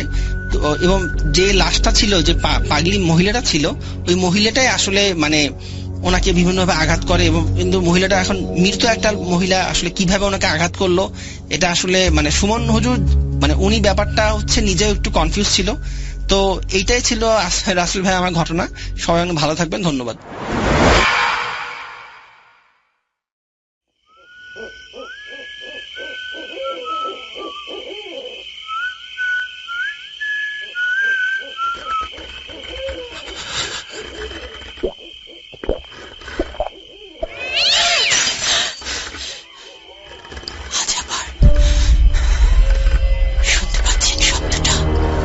এই ফাইলটি ডাউনলোড করেছেন episodevd.com ওয়েবসাইট থেকে। এরকম আরো অনেক ফাইল ডাউনলোড করার জন্য এখনই ভিজিট করুন episodevd.com।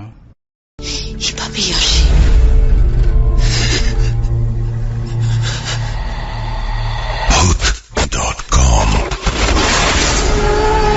with Russell.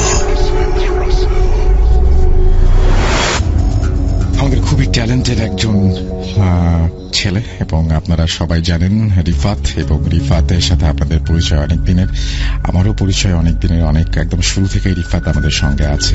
তো রিফাত আজকে স্টুডিওতে এসছে। রিফাত মাঝখানে মাঝে মাঝে একটু হারিয়ে যায়, কিন্তু এখন আবারও ফিরে এসছে রিফাত এবং খুব মনোযোগ দিয়ে ফুল সুইং এসে কাজ করছে Hoot.com এর সাথে।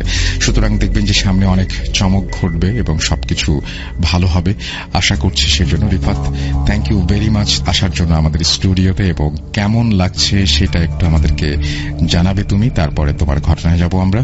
এবং ঘটনায় যাব তার আগে বলো যে ঘটনাটি কোথা থেকে পেয়েছো, কি অবস্থা, সেটা আমরা একটু শুনে আসবো। জি ভাইয়া, আমি যে স্টোরিটা কালেক্ট করেছি সেটা হচ্ছে যে আমি আমার একটা ফ্রেন্ডের থেকে কালেক্ট করেছি। তো ও আমার সাথে প্রায় অনেকদিন আগে শেয়ার করেছে। তো আমি হচ্ছে যে ব্যস্ততার কারণে মানে টাইম পাচ্ছিলাম না শেয়ার করা। তো আজকে হচ্ছে স্টুডিওতে এসে ভালোই লাগতেছে, অনেকদিন পরে আমরা স্টুডিওতে লাইভ করতেছি। তো স্টোরিটা আমার শোনা হয়েছে হচ্ছে শামীম থেকে, আমার একটা ফ্রেন্ড। তো আমি একদিন ভার্সিটিতে বসে ক্যান্টিনে আড্ডা দিতেছিলাম ফ্রেন্ডের সাথে। তো আমি সবসময় হচ্ছে ভাইয়া হন্টেড রিলেটেড যেসব জিনিসগুলো থাকে ওগুলো সবসময় এক্সাইটেড থাকতাম আমার ফ্রেন্ডদের সাথে। তো আমি ওদেরকে বলতাম যে তোমাদের সাথে কোনো স্টোরি আছে নাকি, অথবা কোনো ঘটনা আছে নাকি, ফ্রেন্ড অথবা ফ্যামিলি কারো থাকলে শেয়ার করো। তো আমার একটা ফ্রেন্ড শামীম, সে তার বললো যে তার খালামুনির সাথে ঘটে যাওয়া একটা ঘটনা আছে। তো সেই স্টোরিটা হচ্ছে যে সে আমার সাথে শেয়ার করেছে। তো ঘটনাটা এমন যে তার খালামুনি 2010 সালে হচ্ছে বিয়ে করে, আজ থেকে আরো 13 বছর আগের কথা। তো বিয়ে করার আগে হচ্ছে যে উনি পজেস ছিল, মানে ওনার ছোটবেলা থেকে একটা সমস্যা ছিল যে শোনা গিয়েছে যে সে হচ্ছে জিন তার সাথে ছিল, তার সাথে জিন থাকতো 2-3টা সব সময়। তো এটা নাকি অনেক চেষ্টা করা হয়েছে ছোটবেলায় যে সরানোর জন্য। তারপর শামীমে যে নানা, উনি অনেক চেষ্টা করেছে, কিন্তু কোনোভাবেই হচ্ছে যে জিনগুলোকে তাড়াতে পারেনি। জাস্ট একটাই সলিউশন দিয়েছিল যে ওনারা ওর খালার কোনো প্রবলেম করবে না, বাট একটা টাইমে হবে কি যে যখন উনি হচ্ছে বিয়ে করবে অথবা কিছু হবে তারপর থেকে হচ্ছে যে জিনিসটা হবে যে ঠিক হয়ে যেতে পারে আর কি, এমন কথা বলে ওনার ছিল। যেহেতু কোনো প্রবলেম করতেছিল না, ওর খালাও ভাবে প্রায় অনেক বছর এইগুলোর সাথে ফেস করে, প্রবলেম গুলো ফেস করে করে আস্তে আস্তে বড় হয়েছে। মানে তেমন কোনো মেজর কোনো প্রবলেম হয় নাই, বাট ছিল মানে মাঝে মাঝে অনেক ইনসিডেন্ট হইতো আর কি।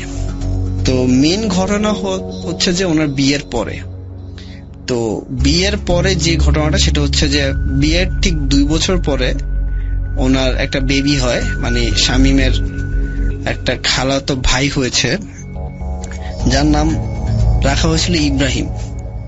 তো ফার্স্টে হচ্ছে ইব্রাহিমের যখন 1 বছর, মানে ওর খালাতো ভাই, তো ইব্রাহিম জন্মের পর থেকে ইব্রাহিমের সাথে কোনো না কোনো ভৌতিক ঘটনা ঘটতেছে। যেমন সে প্রচুর কান্না করত, সে জন্মের পর থেকে প্রচুর কান্না করতো, যেটা খুবই অ্যাবনর্মাল ছিল। তো অনেক ডাক্তার দেখানো হয়েছে, বাট ডাক্তাররা কোনো সলিউশন দিতে পারে নাই। পরে যখন হুজুর দেখানো হয়েছে, হুজুররা বলে মানে অনেক তাবিজ দিয়েছে, অনেক কিছু করেছে, বাট আলটিমেট কোনো সলিউশন পায়নি ওরা। তো যখন কিনা দেখা যাচ্ছে যে প্রবলেমটা অনেক বেশি, তো তখন ওনারা হচ্ছে যে ঠিক ওই যে খালামণি যে উনি বললো যে মেবি ওনার থেকে ওনার বাচ্চার এই প্রবলেমটা হয়েছে। তো তার কারণে ওর মানে আমার ফ্রেন্ড শামীমের নানাকে বললো যে কি করা যেতে পারে ওই হুজুরের কাছে যাওয়ার জন্য। তো হুজুরের সাথে কন্ট্যাক্ট করা হয়েছে। হুজুর বলেছে যে হয়তোবা ওই যে আগে যে জিনগুলা ছিল ওরাই হচ্ছে ওর সাথে এখন এই ইস্যুগুলা করতেছে, যেহেতু আগেও বলা হয়েছে যে বিয়ের পরে একটা ইস্যু হওয়ার চান্সেস খুব বেশি। তো তার কারণে উনি হচ্ছে যে কিছু পানি অথবা তাবিজ দিয়ে দেয় এবং বলে যে সবসময় বাচ্চাকে খেয়াল রাখতে, বাচ্চার সামনে থাকতে। তো হঠাৎ একদিন দুপুরবেলা ওর খালামণি কোনো কারণে রান্নাঘরে ছিল, এটা হচ্ছে ফেনীতে কাহিনীটা হয়েছে। তো মানে কোনো কারণে ইমার্জেন্সি বাচ্চাকে রুমে রেখে, মানে বাচ্চা ঘুমাচ্ছিল, ইব্রাহিম হচ্ছে ঘুমাচ্ছিল, তো উনি হচ্ছে রান্নাঘরে একটা কাজ করতে যায়। তো উনি যখন কাজ করতে, উনি নাকি হঠাৎ করে মানে রুমের দরজার অনেক জোরে একটা সাউন্ড পায়। সাউন্ড পাওয়ার পরে উনি যখনই রুমে যায়, রুমে গিয়ে দেখে যে ইব্রাহিম ওই জায়গায় নাই। মানে ইব্রাহিম যে বেডে শুয়েছিল, খাটে শুয়েছিল, সেখানে সে নাই। তো উনি অনেক ভয় পেয়ে যায়। ভয় পেয়ে উনি অনেক খোঁজাখুঁজি করে, যে জাস্ট হায়েস্ট 5 মিনিট আগে হচ্ছে দেখে গেছে এই জায়গায় একটা বাচ্চা, যদি সে খাট থেকে পড়ে যায়, নেমে যায়, নামার কথা না, জাস্ট 1 থেকে 1.5 বছর হয়েছে, বাট তার মানে তাকে কোথাও পাওয়া যাচ্ছে না। তো উনি অনেক খোঁজাখুঁজি করে, বাড়ির সব মানুষকে ডেকে আনে, সবাই মিলে খোঁজাখুঁজি করে, কোনোভাবেই হচ্ছে যে ওকে খুঁজে পাওয়া যাচ্ছে না। তো ওর নানাকে কল করা হয়, যে ওর খালামণি ওনার বাবাকে আনে, কল করে এনে বলে যে, উনি বলে যে এই সমস্যাটা আমি বুঝেছি, এটা পুলিশ অথবা কারোর কাছে গেলে সলিউশনে পাওয়া যাবে না, ওই হুজুরের সাথে কন্ট্যাক্ট করা লাগবে। তো হুজুরের সাথে কন্ট্যাক্ট করার পর হুজুর বললো যে আচ্ছা, আমাকে কিছুক্ষণ সময় দেন, আমি হচ্ছে দেখতেছি কি করা যায়, আমি ব্যাপারটা নিয়ে একটু রিসার্চ করি। তো উনি হচ্ছে ঠিক 10 মিনিট পরে ওনার নানায় কল, যেহেতু হুজুর হচ্ছে যে থাকে হচ্ছে হুজুর কুমিল্লাতে, আর ওনাদের বাড়ি হচ্ছে ফেনীতে। তো হুজুরে তখন যাওয়া পসিবল ছিল না। তো হুজুর ওনাকে ফোনে তখন কল দিয়ে বলে যে আপনার নাতিকে এমন একটা লোকেশন দিয়েছে, যে আপনাদের বাড়ির পিছনে যেই পুকুরটা আছে, পুকুরের পাশে একটা পুরাতন ঘর আছে, ওখানে গেলে আপনারা ওকে পাবেন। তো ঠিকই ওনারা হচ্ছে সাথে সাথে ওই জায়গায় যায়, গিয়ে যে লোকেশনে বলে, ঠিক সেই লোকেশনে কিন্তু ইব্রাহিমকে মানে ওখান থেকে পাওয়া যায়। এবং এমন না যে তার কোনো প্রবলেম হয়েছে অথবা কিছু, মানে একদম সে যেভাবে শুয়েছিল ঠিক ওই পজিশনে সে হচ্ছে ওই বাড়ির ভিতরে একটা কর্নারে সে হচ্ছে ঘুমিয়েছিল। মানে ওই বাড়িটা অনেকদিন ধরে অ্যাবান্ডন, ওই বাড়িতে অনেকেই যায় না, অনেকদিন ধরে যারা থাকে তারা হচ্ছে সবাই বিদেশ চলে গেছে। তো ওই বাড়িতে অনেকেই থাকে না, মানে অনেক বছর ধরেই কেউ থাকে না, ওই বাড়িতে তাকে পাওয়া যায়। তো নিয়ে আসার পরে এরকম প্রতিনিয়তই মানে একটা পর একটা ঘটনা ঘটতেছে, যে রাতের বেলা ওদের বাড়ির টিনের উপরে অনেক আওয়াজ করতেছে, অনেক জোরে কেউ ঢিল মারতেছে, হাঁটতেছে। তারপর রাতের বেলা হচ্ছে ওদের দরজা নক করতেছে, বাট দরজা খোলার পর দেখে কেউ নাই। তেমনটা হতেই থাকে। ইব্রাহিমের মানে আস্তে আস্তে বড় হতে থাকে। তো মানে প্রায় 2018 সালের দিকে ঘটনা তখন। তো একদিন মানে ইব্রাহিমের মানে তখন একদম ছোট, তো ও হচ্ছে বাড়িতে খেলাধুলা করতেছিল। তো যখন খেলাধুলা করতেছিল, ওদের উঠানে খেলাধুলা করতেছিল, তো অন্যান্য মানে বাচ্চাদের সাথে। তো যখন ক্রিকেট খেলতেছিল, তো ক্রিকেট খেলার সময় যে বলটা হচ্ছে একটু দূরে চলে যায়, বলটা কোন মানে খেলতে একটু দূরে চলে, তো ইব্রাহিম হচ্ছে ওই বলটা আনতে যায়। ইব্রাহিম আনতে যাওয়ার পরে মানে সবাই দেখছে যে ও গেছে আনতে, কিন্তু যাওয়ার পরে দেখে যে যেখানে মানে 1-2 মিনিটে বলটা নিয়ে চলে আসার কথা, সেই জায়গায় হচ্ছে সে অনেকক্ষণ হয়ে গেছে, মানে তাকে সে আসতেছে না। সেম মানে তাকে আবারও খুঁজে পাওয়া যাচ্ছে না, প্রায় 1 ঘন্টা হয়ে গেছে। মানে অন্য বাচ্চারা পরে যা বলতেছে যে ও তো গেছে, এখনো আসতেছে না। তো পরে আবার সেম জিনিস, ওকে হচ্ছে অনেক খোঁজাখুঁজি করা হয়, কোথাও পাওয়া যায় না। তো এই জিনিসটা মানে খুবই মানে পুরা গ্রামে সবাই জেনে যায়। তো সবাই আবার খোঁজাখুঁজি শুরু করে, মানে অনেক খোঁজাখুঁজির পরেও মানে তাকে কোথাও পাওয়া যায় না। তো আবার সেই হুজুরের সাথে ওরা কন্ট্যাক্ট করে। হুজুরের সাথে কন্ট্যাক্ট করার পরে হচ্ছে ওই হুজুর বলছে যে এমন লোকেশনে যাবেন, যাওয়ার পরে আপনার ওকে পাবেন ওখানে। সেম হচ্ছে যে ওনারা যাওয়ার পরে হচ্ছে যে ওই লোকেশনে দেখতেছে যে সে একটা নারিকেল গাছের উপরে তাকে হচ্ছে ওখানে বসায় রাখছে। মানে যে জিনিস মানে সবাই দেখে অনেক ভয় পায়, যে সে এখানে একটা ছোট বাচ্চা, সে 5 থেকে 6 বছর হবে, সে এখানে কিভাবে উঠে গেল। তো এটা দেখার পরে ওনারা অনেক সিরিয়াসলি নেয় যে না এখন এই প্রবলেমটা, যেহেতু প্রবলেম গুলো কয়েকদিন পরপরই হইতো, আর এমন না যে ওকে কোনো আঘাত করে হইতো, জাস্ট ও হচ্ছে মানে ভ্যানিশ হয়ে যেত আর কি। তো যার কারণে ওকে ওখান থেকে নিয়ে এসে এবার বলছে যে হুজুরকে কিছু করাইতে হবে। তো তারা হচ্ছে যে ওই হুজুরকে আনায়, ওই কুমিল্লা থেকে ওই হুজুরকে কল করে নিয়ে যায়। তো ওই হুজুর হচ্ছে বলে যে আচ্ছা আমাকে একদিন টাইম, উনি বাড়িতে যায় যে আমাকে একদিন টাইম, আমি কালকে হচ্ছে ওই ব্যাপারটা দেখতেছি কি করা যায়। তো পরের দিন যখন মানে ওনারা বসে তকদির করে যে ওর ভিতরে, ওই ইব্রাহিমের ভিতরে হচ্ছে যে ওই জিনটা হাজির করে। ইব্রাহিম যখন এই জিনটা হাজির করে, তো জিনটা এসে প্রথমে সালাম দেয়, কথাবার্তা বলে। তো বলার পরে নাকি মানে জিনটা একটা পর্যায়ে যে মানে ওই হুজুরটা বলে যে তুই এখনো হচ্ছে ওদের ফ্যামিলিকে ছাড়তেছস না, এখন এতগুলা বছর ধরে ওদের সাথে কানেক্টেড, এতদিন ওর মার সাথে ছিলি, এখন ওর সাথে তুই কেন, কি মানে কি এসো। তো তখন সে বলে যে আমি কখনোই মানে ছাড়বো না, ওদের সাথে আমি থাকবো, কারণ ওর মাকে আমার খুব পছন্দ হয়েছিল, কিন্তু কোনো কারণে আপনারা অনেক বাধা দিয়ে মানে আমাকে ওর কাছে আসতে দেন নাই। এখন আমি চাই যে আমি যত বছর বাঁচবো আমি ওদের ফ্যামিলির সাথে কানেক্টেড থাকবো। তো পরে ওই ওর যে হুজুর উনিও হচ্ছে যে বলতেছে যে না এটা তো কখনোই হবে না, তো তুই তো ওকে এদিক ওদিক নিয়ে যাচ্ছিস, এটা তো কোনোভাবে ঠিক না। বলে না আমি আর করবো না, আমি এখন থেকে ঠিক হয়ে থাকবো, কিন্তু আপনারা যদি আমাকে পালানোর চেষ্টা করেন আমি কিন্তু সমস্যা করব। তো তখন হুজুর চিন্তা করলো আচ্ছা ঠিক আছে, তোকে আমি আরেকটা সুযোগ দিলাম, তুই ওকে মানে কিছু করবি না। কারণ এটা অনেক লেন্দি একটা প্রসেস, আমি অনেক মানে শর্টে বললাম, কারণ এটা নাকি অনেক টাইম, প্রায় 3-4 ঘন্টার একটা কনভারসেশন তাদের হয়, অনেক বার্গেনিং হয় জিনের সাথে হুজুরের। বাট জিন কোনোভাবে রাজি হচ্ছে না। তো হুজুর বুঝলো যে এই জিনটা খুবই পাওয়ারফুল, তো তার কারণে বুঝে সে যদি কিছু করতেছে না, সে থাক আগে যেমন ছিল। আর যে সলিউশনটা অনেক টাফ আর অনেক রিস্কি, এমন নিতে পারে যে সলিউশনটা করতে গেলে ইব্রাহিমের কোনো একটা প্রবলেম হয়ে যেতে পারে। তো এই জিনিসটার পরে হচ্ছে যে ঠিক আছে মানার পরে তো নানাকে বলছে যে আপনাদের আমি দোয়া সব দিতেছি এই সে। তো হুজুর বলছে যে একটা জিনিস, যে ইব্রাহিমকে যাতে স্কুলে মানে আমাদের যে জেনারেল এডুকেশন লাইন আছে ওখানে যাতে না পড়ানো হয়, তাকে যাতে মাদ্রাসার লাইনে পড়ানো হয় এবং তাকে হাফেজ বানানো হয়, এটা হচ্ছে বেটার।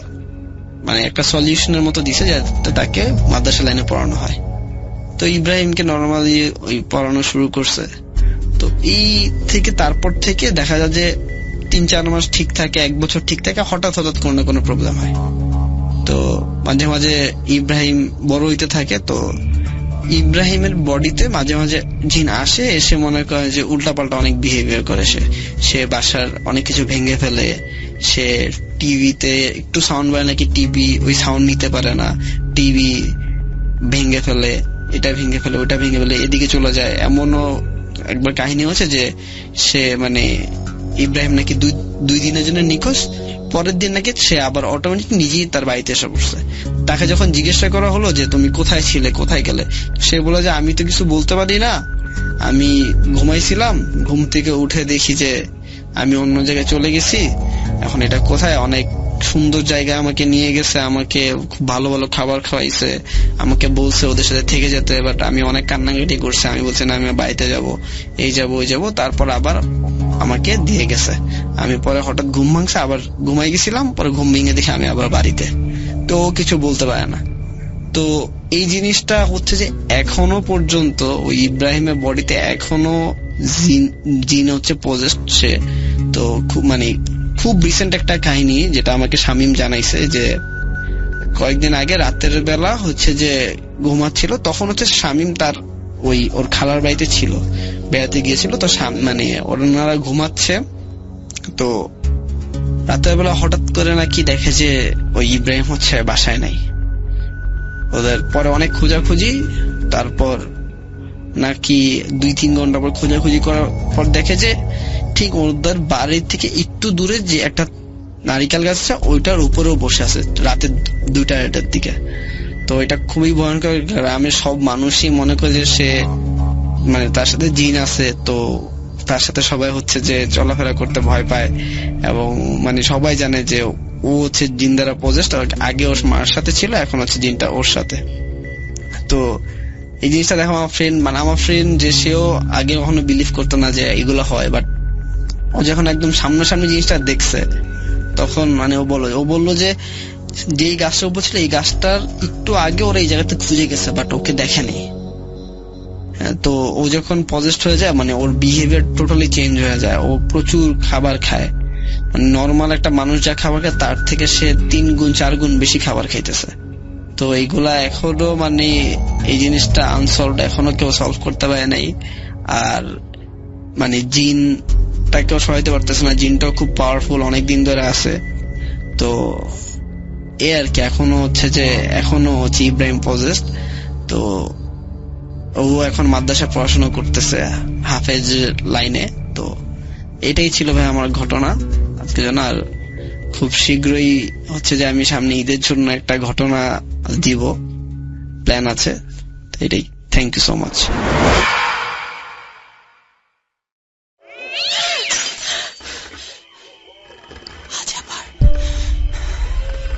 শুনতে পাচ্ছেন শব্দটা?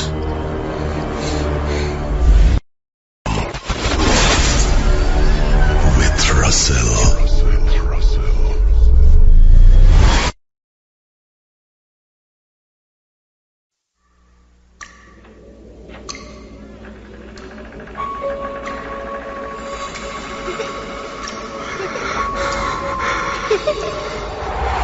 লুকোচুরি খেলবে? লুকোচুরি? তুমি লুকাও, আমি ঠিকই তোমাকে খুঁজে পাবো।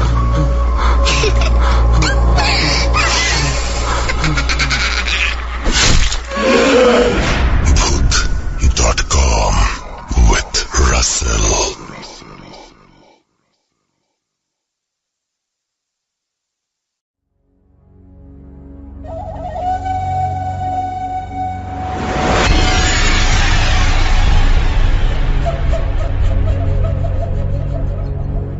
Welcome back. আপনাদের সবাইকে আরো একবার স্বাগত জানাচ্ছি আমি রাসেল, এবং ভালো লাগছে যে আপনারা সবাই উপস্থিত হয়েছেন, আজকে শুনছেন আমাদেরকে এবং পুরোটা সময় আমাদের সঙ্গে আছেন।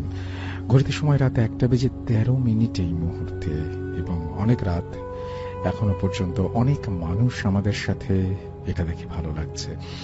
আমি চাই আপনারা সামনে যেহেতু ঈদের ঘটনা পাঠান। আমরা বলেছিলাম যে 15 তারিখের মধ্যে আমরা সব স্টোরি কালেক্ট করব, জানি না কি হবে। 15 তারিখ চলে গেছে, আজকে 17 তারিখ, এবং এখনো পর্যন্ত আমরা যে স্টোরিগুলো পেয়েছি সেই স্টোরি দিয়ে আমাদের সামনে এগিয়ে যাওয়ার চিন্তা ভাবনা, এবং ঈদের কাজ আমরা খুব দ্রুত শুরু করব। এবং আপনারা যারা আমাদেরকে লিখতে চান তারা আমাদের ইমেল অ্যাড্রেসটা একটু কাইন্ডলি মনে রাখবেন। আমাদের ইমেল অ্যাড্রেস হচ্ছে russell.bhoot.com@gmail.com। আপনার নাম, ঠিকানা এবং ফোন নাম্বার সহ আপনার জীবনে ঘটে যাওয়া বা আপনার জানা সেরা ঘটনা লিখে পাঠিয়ে দিন আমাদের কাছে। ঘটনার শুরুতে অবশ্যই উল্লেখ করুন যে ঘটনাটি আপনি স্টুডিওতে এসে শেয়ার করতে চান, নাকি আপনি চান আপনার ঘটনা আমরা পড়ে শোনাই। যারা দেশের বাইরে রয়েছেন তারা সরাসরি অডিও ক্লিপ পাঠাতে পারেন বা লিখেও পাঠাতে পারেন ঘটনা। এটা কমপ্লিটলি আপনাদের ব্যাপার, আপনারা কিভাবে পাঠাবেন। আর আমি পুরোটা সময় আপনাদের সঙ্গে আছি।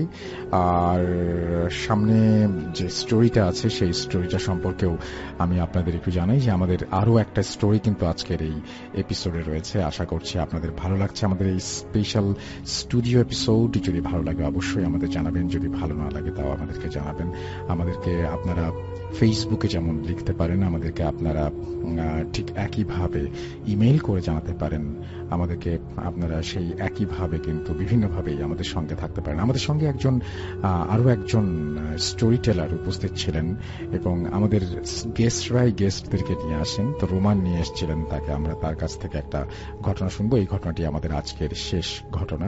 আশা করছি আমাদের আজকের এপিসোডটি আপনাদের ভালো লেগেছে। চলুন কথা না বাড়িয়ে ঘটনায় যাওয়া যাক।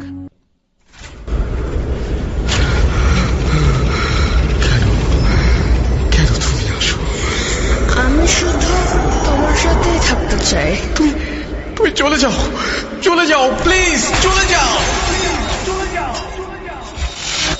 Bhoot.com with Russell. আমাদের স্টুডিওতে উপস্থিত আছেন আরো একজন নতুন অতিথি এবং তার সাথে আমরা কথা বলবো। আপনি কাইন্ডলি একটু জানাবেন যে আপনার ঘটনা আপনি কিভাবে সংগ্রহ করেছেন, কার কাছ থেকে শুনেছেন, তারপরে আপনার ঘটনায় যাব এবং আপনি আপনার নাম বলে আপনার ঘটনা শুরু করবেন। চলুন কথা না বাড়িয়ে আপনার ঘটনায় যাওয়া যাক। আমি যে ঘটনাটা বলতে যাচ্ছি সেটা আমার নিজের আপন ভাগিনার সাথে ঘটেছে, মানে ছোটবেলায়, ও যখন ছোট ছিল। আচ্ছা আচ্ছা, তাহলে শুনি ঘটনাটা। ঘটনাটি ঘটে 2021 সালের দিকে। ওর বয়স তখন 3.5 বা 4 কাছাকাছি। তখন মাঝে মাঝে হয়তো কি ও অসুস্থ হয়ে পড়তো, জ্বর আসতো, তার বিভিন্ন ধরনের অসুখ হতো। কিন্তু যখন জ্বর আসতো আমরা দেখতাম যে বিভিন্ন ডাক্তার দেখানোর পরেও ওর জ্বরের কোনো মানে উন্নতি হতো না, মানে সুস্থতার কোনো দেখা পাইতাম না। এভাবে যখন দেখতাম যে আমরা ওর জ্বর ভালো হচ্ছে না, তখন আমাদের বাড়ির পাশে একটা কবিরাজ ছিল, তার কাছে আমরা নিয়ে যেতাম। সম্পর্কে সে আমার দাদা হয়। সে কি সরিষার তেল পরে দিত, ওইটা যখন মানে ওর আমরা ইউজ করতাম তখন একটু সুস্থ হইত। এভাবে বারবার চলার পর কিছুদিন পর পর জ্বর আসে, কিন্তু এভাবে শুধু ওই দাদার কাছ থেকে তেল পরে নিয়ে এসে ব্যবহার করার পর এভাবে চলতে থাকে। এক পর্যায়ে ওর ব্যবহারের ভিতর কিছু পরিবর্তন ঘটে। সেটা হলো মাঝে মাঝে ওর মেজাজটা খিটখিটে হয়ে যায়। ওর আরেকটা ছোট বোন ছিল, মারতো, মানে সবাইকেই মারতো, হঠাৎ করেই রাগ হইতো, এভাবে রাগ হয়ে মারতো। এবার আমার সাথে একদিন হয়, আমার সাথে খেলাধুলা করতেছে, হঠাৎ করে রাগ হয়ে মানে আমাকে মারা শুরু করে। আবার আমি যেহেতু মাদ্রাসায় পড়ি, সেজন্য আমি ওর হাতের ওই কোন আঙ্গুল যেটা আছে ওইটা ধরে সূরা ইখলাস পড়ি। তখন হঠাৎ করে ও চিৎকার দিয়ে কেঁদে ওঠে। কেঁদে ওঠার পর আমরা মানে আমি ওর আম্মুকে বলি যে ও তো এরকম এরকম করতেছে, তাহলে কি ওরা আবার কবিরাজের কাছে নিয়ে যাবো কিনা। পরে ওরা আরেকদিন কবিরাজের কাছে নিয়ে যায়। নিয়ে যাওয়ার পরে ওই কবিরাজ কিছু বলে যে ওর সাথে কোনো জিন আছে, যে মাঝে মাঝে আসর করে। তারপরে আবার কিছুদিন যাওয়ার পর আবার অসুস্থ হয়ে যায়। এখন ডাক্তারের কাছে নিয়ে যাওয়ার পরে রক্ত পরীক্ষা করার পর ওর ডাক্তার দেখে যে ওর রক্ত শূন্যতা। এখন রক্ত শূন্যতা হয়েছে, কিন্তু অথচ ওর শরীর স্বাস্থ্য মোটামুটি ভালোই ছিল। তারপরে ডাক্তার খুঁজে পাচ্ছিল না যে মানে ওর রক্ত শূন্যতা কোন কারণে হয়েছে মূলত। তারপর এখন এটা না ধরার পর, যখন ধরতে পারলো না, তখন আবার আমরা ওই কবিরাজের কাছে যাই। তখন তিনি বলেন যে ওর সাথে একটি জিন আছে, সেটি হলো হিন্দু জিন। এখন ওর সমস্যা যখন আমরা কোনোভাবেই ঠিক করতে পারতেছিলাম না, তখন আমাদের বাড়ির পাশে আরেকটা হিন্দু কবিরাজ ছিল, আমরা তার কাছে যাই। তারপর তিনি একদিন আমাদের বাড়িতে আসেন। আসার পরে এখন ওই জিন হাজির করার চেষ্টা করেন, কিন্তু ও পিচি এবং ওই মেজাজ খিটখিটে থাকার কারণে ওরে কোনোভাবেই বসানো যাচ্ছিল না বা কোনো কাজটা করা যাচ্ছিল না। সেজন্য আমরা আবার আরেকজনের সাহায্য নেই, মানে আমার এক বৃদ্ধ দাদা, তার পরিবর্তে সে বসে এবং তার উপর ওই জিনটা হাজির করা হয়। হাজির করার পরে ওই জিনকে বিভিন্ন প্রশ্ন করার পর বলে যে ওটি ছিল একটি বাচ্চা জিন, মানে ওর সাথে খেলাধুলা করতে আসতো, কিন্তু মাঝে মাঝে ওর সাথে যখন দুষ্টামি করতো, ইটি করতো, তখন ওই ওর ছোট বোনকে মারতো বা আমাদের যারা আছে তাদের সাথে খারাপ ব্যবহার করতো এবং গরম মেজাজ আস্তে আস্তে খিটখিটে হয়ে যাচ্ছিল। এরকম থাকার পর আরো জিজ্ঞাসা করা হয় যে ওই জিনের বাসা কোথায় বা ওই জিন থাকে কোথায়। ওই জিনটা ছিল মূলত ওদের বাড়ির পাশে একটি বাজার ছিল, ওইখানে ওই জিন খেলাধুলা করতো। এবং কি ওদের বাড়ির পাশে আরেকটি ছিল আম গাছ ছিল। ওই আম গাছে অনেক আগেও পুরনো অনেকদিন আগেও ওই জিনের বিভিন্ন আলামত পাওয়া গেছিল। তখন ওই জিনকে করার পর বলে যে ওর কাছ থেকে ছেড়ে যাওয়ার জন্য বলে, এবং আর যেন ওকে ডিস্টার্ব না করে এর জন্য বলা হয়। পরে ওই জিনকে একটি বোতলে বন্দি করে ওইটাকে ওই দূরে আমাদের বাড়ির পাশে একটি নদী ছিল ওইখানে ফেলে দেওয়া হয়, এবং কি তারপর থেকে ওর যে রক্ত শূন্যতার যে সমস্যাটা ছিল ওইটা মূলত দূর হয়ে যায়। এবং কি কবিরাজ আরো বলে যে ওই জিনের কারণেই ওর যে এটা ছিল যে রক্ত খেয়ে ফেলে, এরকম একটি তথ্য দিয়েছিল কবিরাজ। এটাই ছিল মূলত কাহিনী।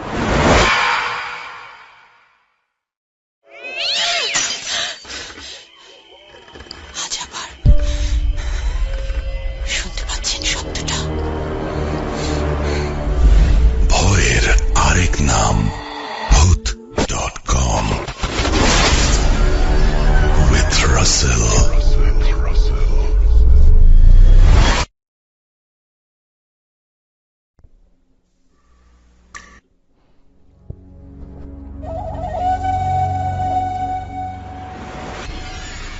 ইয়েস, ভয়ের আরেক নাম ভূত.com। আপনারা শুনছিলেন স্পেশাল এপিসোড, যে এপিসোডটি স্টুডিওতে এসে সবাই শেয়ার করেছেন। এবং আপনাদের সবাইকে এতক্ষণ পর্যন্ত আমাদের সঙ্গে থাকার জন্য অসংখ্য ধন্যবাদ। আশা করছি আপনারা সবাই এনজয় করেছেন আমাদের আজকের এপিসোডটি। এবং আজকের এপিসোডটির কোথাও কোনো খারাপ লাগা থাকলে অবশ্যই আমাদেরকে জানাবেন। আমাদের ইমেল অ্যাড্রেস আপনাদের জানাই আছে। হ্যালো ভিউয়ার্স, আসসালামু আলাইকুম। অষ্টম শ্রেণীর গণিত শিক্ষার্থী বন্ধুরা, আজকে তোমাদের জন্য অনুশীলনী 4.1 সূত্রের সাহায্যে বর্গ নির্ণয় নিয়ে হাজির হলাম। তো আজকে আশা করি সূত্রের মাধ্যমে কিভাবে বর্গ নির্ণয় করতে হয় আজকে তোমাদেরকে আমরা শেখাবো। তো চলো বন্ধুরা, আমরা শুরু করি। 1 নম্বরের ক নাম্বার দেওয়া আছে 5a + 7b, 5a + 7b। হ্যাঁ, এই অঙ্কটাকে আমরা বর্গ নির্ণয় করব। তো আমরা বর্গ নির্ণয় করার জন্য আমরা কি করলাম? হোল স্কোয়ার করলাম। এই বর্গটা করার জন্য আমাদের একটা সূত্রের প্রয়োজন হবে। বর্গ নির্ণয়ের সূত্র a + b whole square equal a square + 2ab + b square. এই সূত্রটা প্রয়োগ করে আমরা আমাদের বর্গ নির্ণয় করব। কেমন? তো আমরা শুরু করি। তো এটা আমাদের প্রশ্ন 5a + 7b। হ্যাঁ, তো আমরা বর্গ করার জন্য আমরা কি করলাম? হোল স্কোয়ার করলাম। কেমন? এখন আমরা a square + 2ab + b square নির্ণয় করবো। কেমন? তো এটা আমাদের a, এটা আমাদের a, এটা আমাদের b। তো আমরা এখন a স্কোয়ার, এই যে আমাদের a স্কোয়ার সূত্রের a স্কোয়ার প্লাস সূত্রের 2, তারপর এটা আমাদের a, এটা আমাদের b, 5a 7b, তো আমাদের b square 7b whole square. এটা আমরা সূত্র সাজাইলাম। এখন আমরা আমাদের ক্যালকুলেশন করব। যেমন বর্গ মানে কি যা আছে তা দিয়ে গুণ।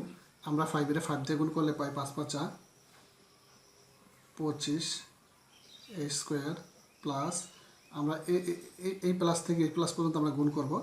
5 × 2 = 10, 7 × 10 = 70। এখানে a b আছে আমরা দিলাম, প্লাস এখানে 7 × 7 = 49, সাথে b স্কোয়ার। এই হলো আমাদের বর্গ নির্ণয়। এখন আমরা আমাদের খ নাম্বার অঙ্কটি করব। খ নাম্বার, তো আমাদের খ নাম্বারে দেওয়া আছে 6x + 3, 6x + 3। এই অঙ্কটাকে আমরা বর্গে নির্ণয় করব। তো আমরা বর্গ নির্ণয় করার জন্য আমরা কি করলাম? হোল স্কোয়ার করলাম। এখন আমাদের এই অংশটা a, এই অংশটা b। আমরা আমাদের আগের সূত্রটা প্রয়োগ করব। a + b whole square equal a square + 2ac + b square. তো এখানে আমাদের এটা a, এটা b হলে আমরা লিখব a square plus 2ab plus b square. এখন আমরা ক্যালকুলেশন করলে পাই 6 6 36 এক্স স্কোয়ার প্লাস 6 দুগুণে 12 3 6 দুগুণে 12 3 12 36 এক্স প্লাস 3 3 9। এই হলো আমাদের কয়ের বর্গ নির্ণয় অ্যান্সার। এখন আমরা আমাদের গ নাম্বারের অঙ্কটি করব। গ নাম্বার, আমাদের গ নাম্বার প্রশ্ন হচ্ছে 7p - 2q 7p - 2q কেমন? তো এটা মাইনাসের সূত্র, এটা আমরা কি করলাম হোল স্কোয়ার করলাম, যেহেতু বর্গ করতে হবে। তো আমাদের এইটা এ এটা বি, আমরা একটা মাইনাসের সূত্র নিব। মাইনাসের সূত্রটা হচ্ছে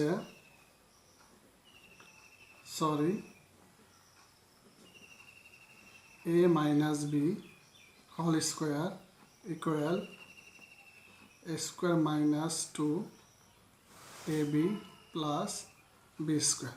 এই সূত্রটা প্রয়োগ করে আমরা গ নাম্বার অঙ্কটা করব। তো যেহেতু আমাদের এটা এ এটা বি হলে আমরা লিখব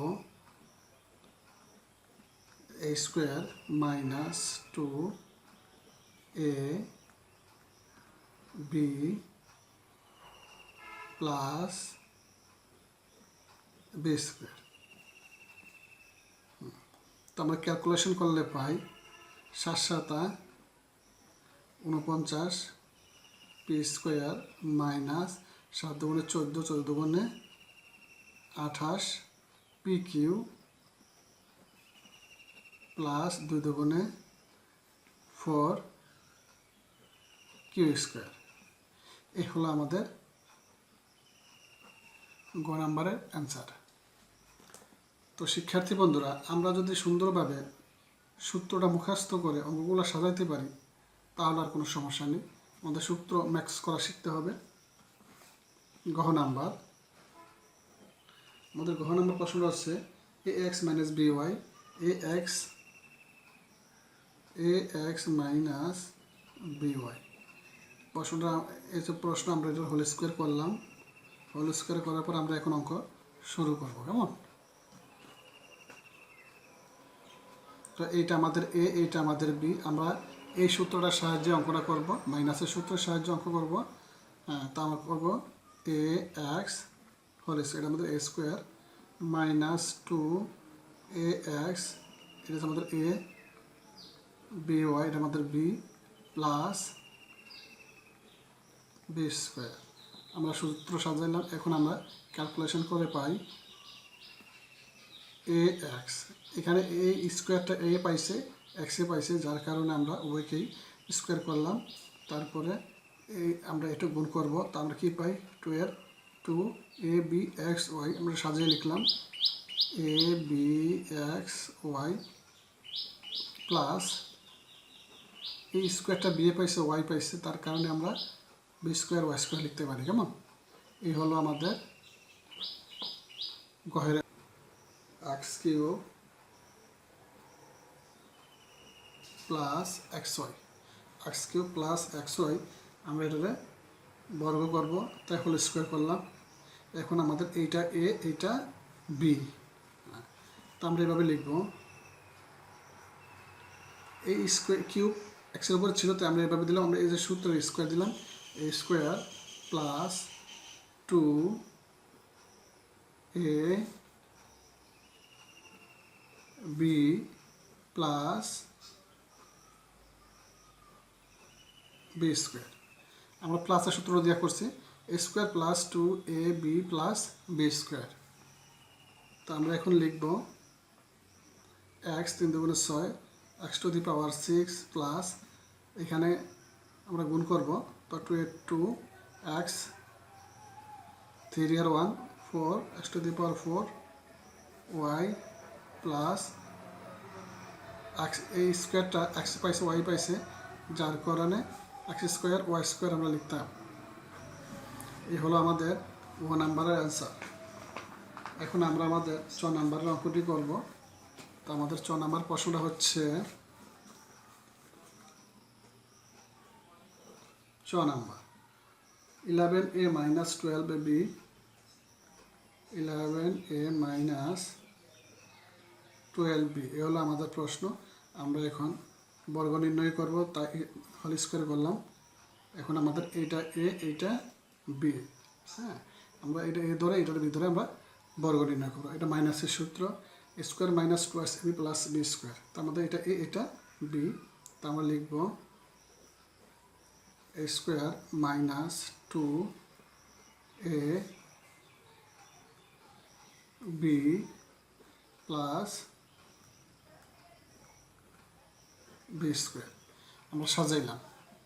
এখন আমরা গুণ করব। এখানে 11 আছে, 11 আমরা 11 দিয়ে গুণ করলে পাই 1 2 1 a স্কয়ার মাইনাস আমরা এই রাশিটারে গুণ করব। তো এই রাশির 3টা রাশিরে গুণ করলে পাই 11 দুগুণে 22, 22 আমরা 12 দিয়ে গুণ করব। 22 আমরা 12 দিয়ে গুণ করলে পাই 2 দুগুণে 4, 2 দুগুণে 4, 2 একে 2, 2 একে 2, 4 6 2 264 পাইলাম। কেমন 2 6 4 ab প্লাস এখানে যদি আমরা 12 12 দিয়ে গুণ করি, তো 12 12 দিয়ে গুণ করলে পাই 144 b স্কয়ার। এই হলো আমাদের 6 এর অ্যান্সার। এখন আমরা আমাদের 6 নাম্বারের অঙ্কটি করব। 6 number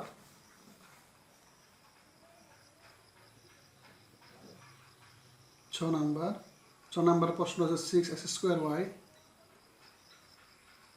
6x square y minus 5x y square. এই হচ্ছে আমাদের প্রশ্নটা। এখন আমরা বর্গ করার জন্য আমরা হোল স্কয়ার করলাম। আমাদের এই অংশটা a, এই অংশটা b ধরে আমরা বর্গ নির্ণয় করব। 6x স্কয়ার y এই হলো আমাদের a স্কয়ার মাইনাস 2a, এই আমাদের এই অংশটা 6x স্কয়ার y, b হবে আমাদের 5xy square, 5xy square plus 5xy square, এটা হচ্ছে আমাদের হোল স্কয়ার। এখন আমরা ক্যালকুলেশন করে পাই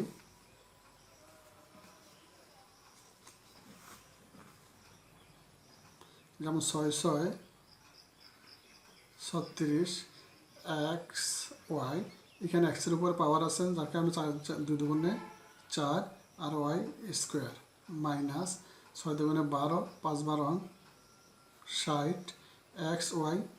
তো xy আমরা লিখলাম, এখানে 2টা x এখানে একটা x, আমরা x কিউব, y একটা y, 2টা আমরা y কিউব করতে পারি প্লাস 5 5 25 25x y, x এর উপরে স্কোয়ার আর y এর উপর পাওয়ার 4 2 দুগুণে 4। এই হলো আমাদের 6 নাম্বারের আনসার। এখন আমরা আমাদের বর্গীয় জ নাম্বারের অঙ্কটা করব। বর্গীয় জ নাম্বারের অঙ্কটা হচ্ছে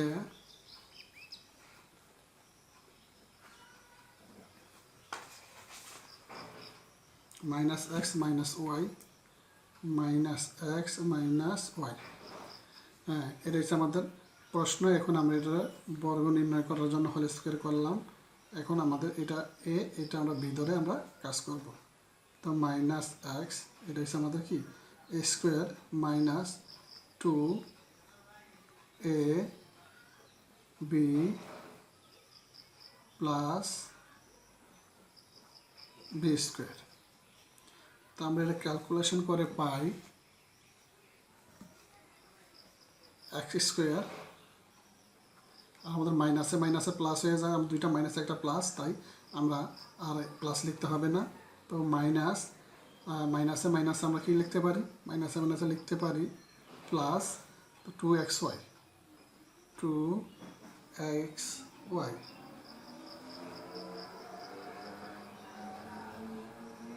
তো প্লাস এখানে মাইনাস মাইনাসে প্লাস, তো আমরা এক্স স্কোয়ার লিখতে পারি। এইটাই আমাদের অ্যান্সার। এখন আমরা আমাদের জহ নাম্বার অঙ্কটা করব। তো আমাদের জহ নাম্বার প্রশ্নটা হচ্ছে মাইনাস এক্স ওয়াই জেড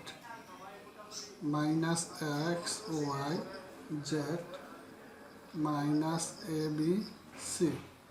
আমরা বর্গ করলাম। এখন আমাদের এইটা এ, এটা বি দ্বারা আমরা কাজ করব। মাইনাস এক্স ওয়াই জেড, এই হলো আমাদের এ square minus 2 A B plus b square, এই হলো আমাদের বি স্কোয়ার। এখন আমরা ক্যালকুলেশন করলে পাই বা সাজিয়ে পাই, এখানে মাইনাসের উপর স্কোয়ার আছে, তার মানে দুইটা মাইনাস একটা প্লাস হয়ে যায়, তাহলে আমরা লিখবো এক্স ওয়াই জেড। এই মাইনাসের উপর স্কোয়ার হওয়াতে প্লাস হয়েছে, আর x square y square z square minus, এখানে আমরা মাইনাসে আমরা প্লাস করব, প্লাস করলে পাই 2 এখানে যা আছে তাই হবে a b c x y z. আমরা একবারে গুছিয়ে লিখলাম, আর এখানে স্কোয়ার আছে এ বি সি, এর উপর বি এর উপর স্কোয়ার আছে, যার কারণে আমরা স্কোয়ারটা করে নিলাম। এই হলো আমাদের জহ নাম্বারের অ্যান্সার।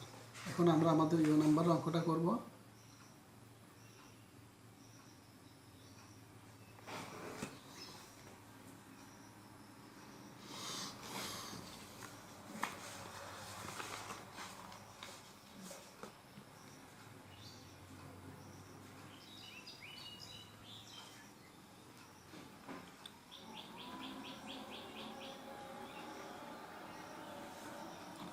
তো বন্ধুরা, আমাদের অঙ্ক আজকে এই পর্যন্তই। আমাদের পরবর্তী অঙ্কগুলো আমরা পরবর্তী পাঠে করব। সে নাগাদ সবাই ভালো থাকুন, সুস্থ থাকুন। আল্লাহ হাফেজ।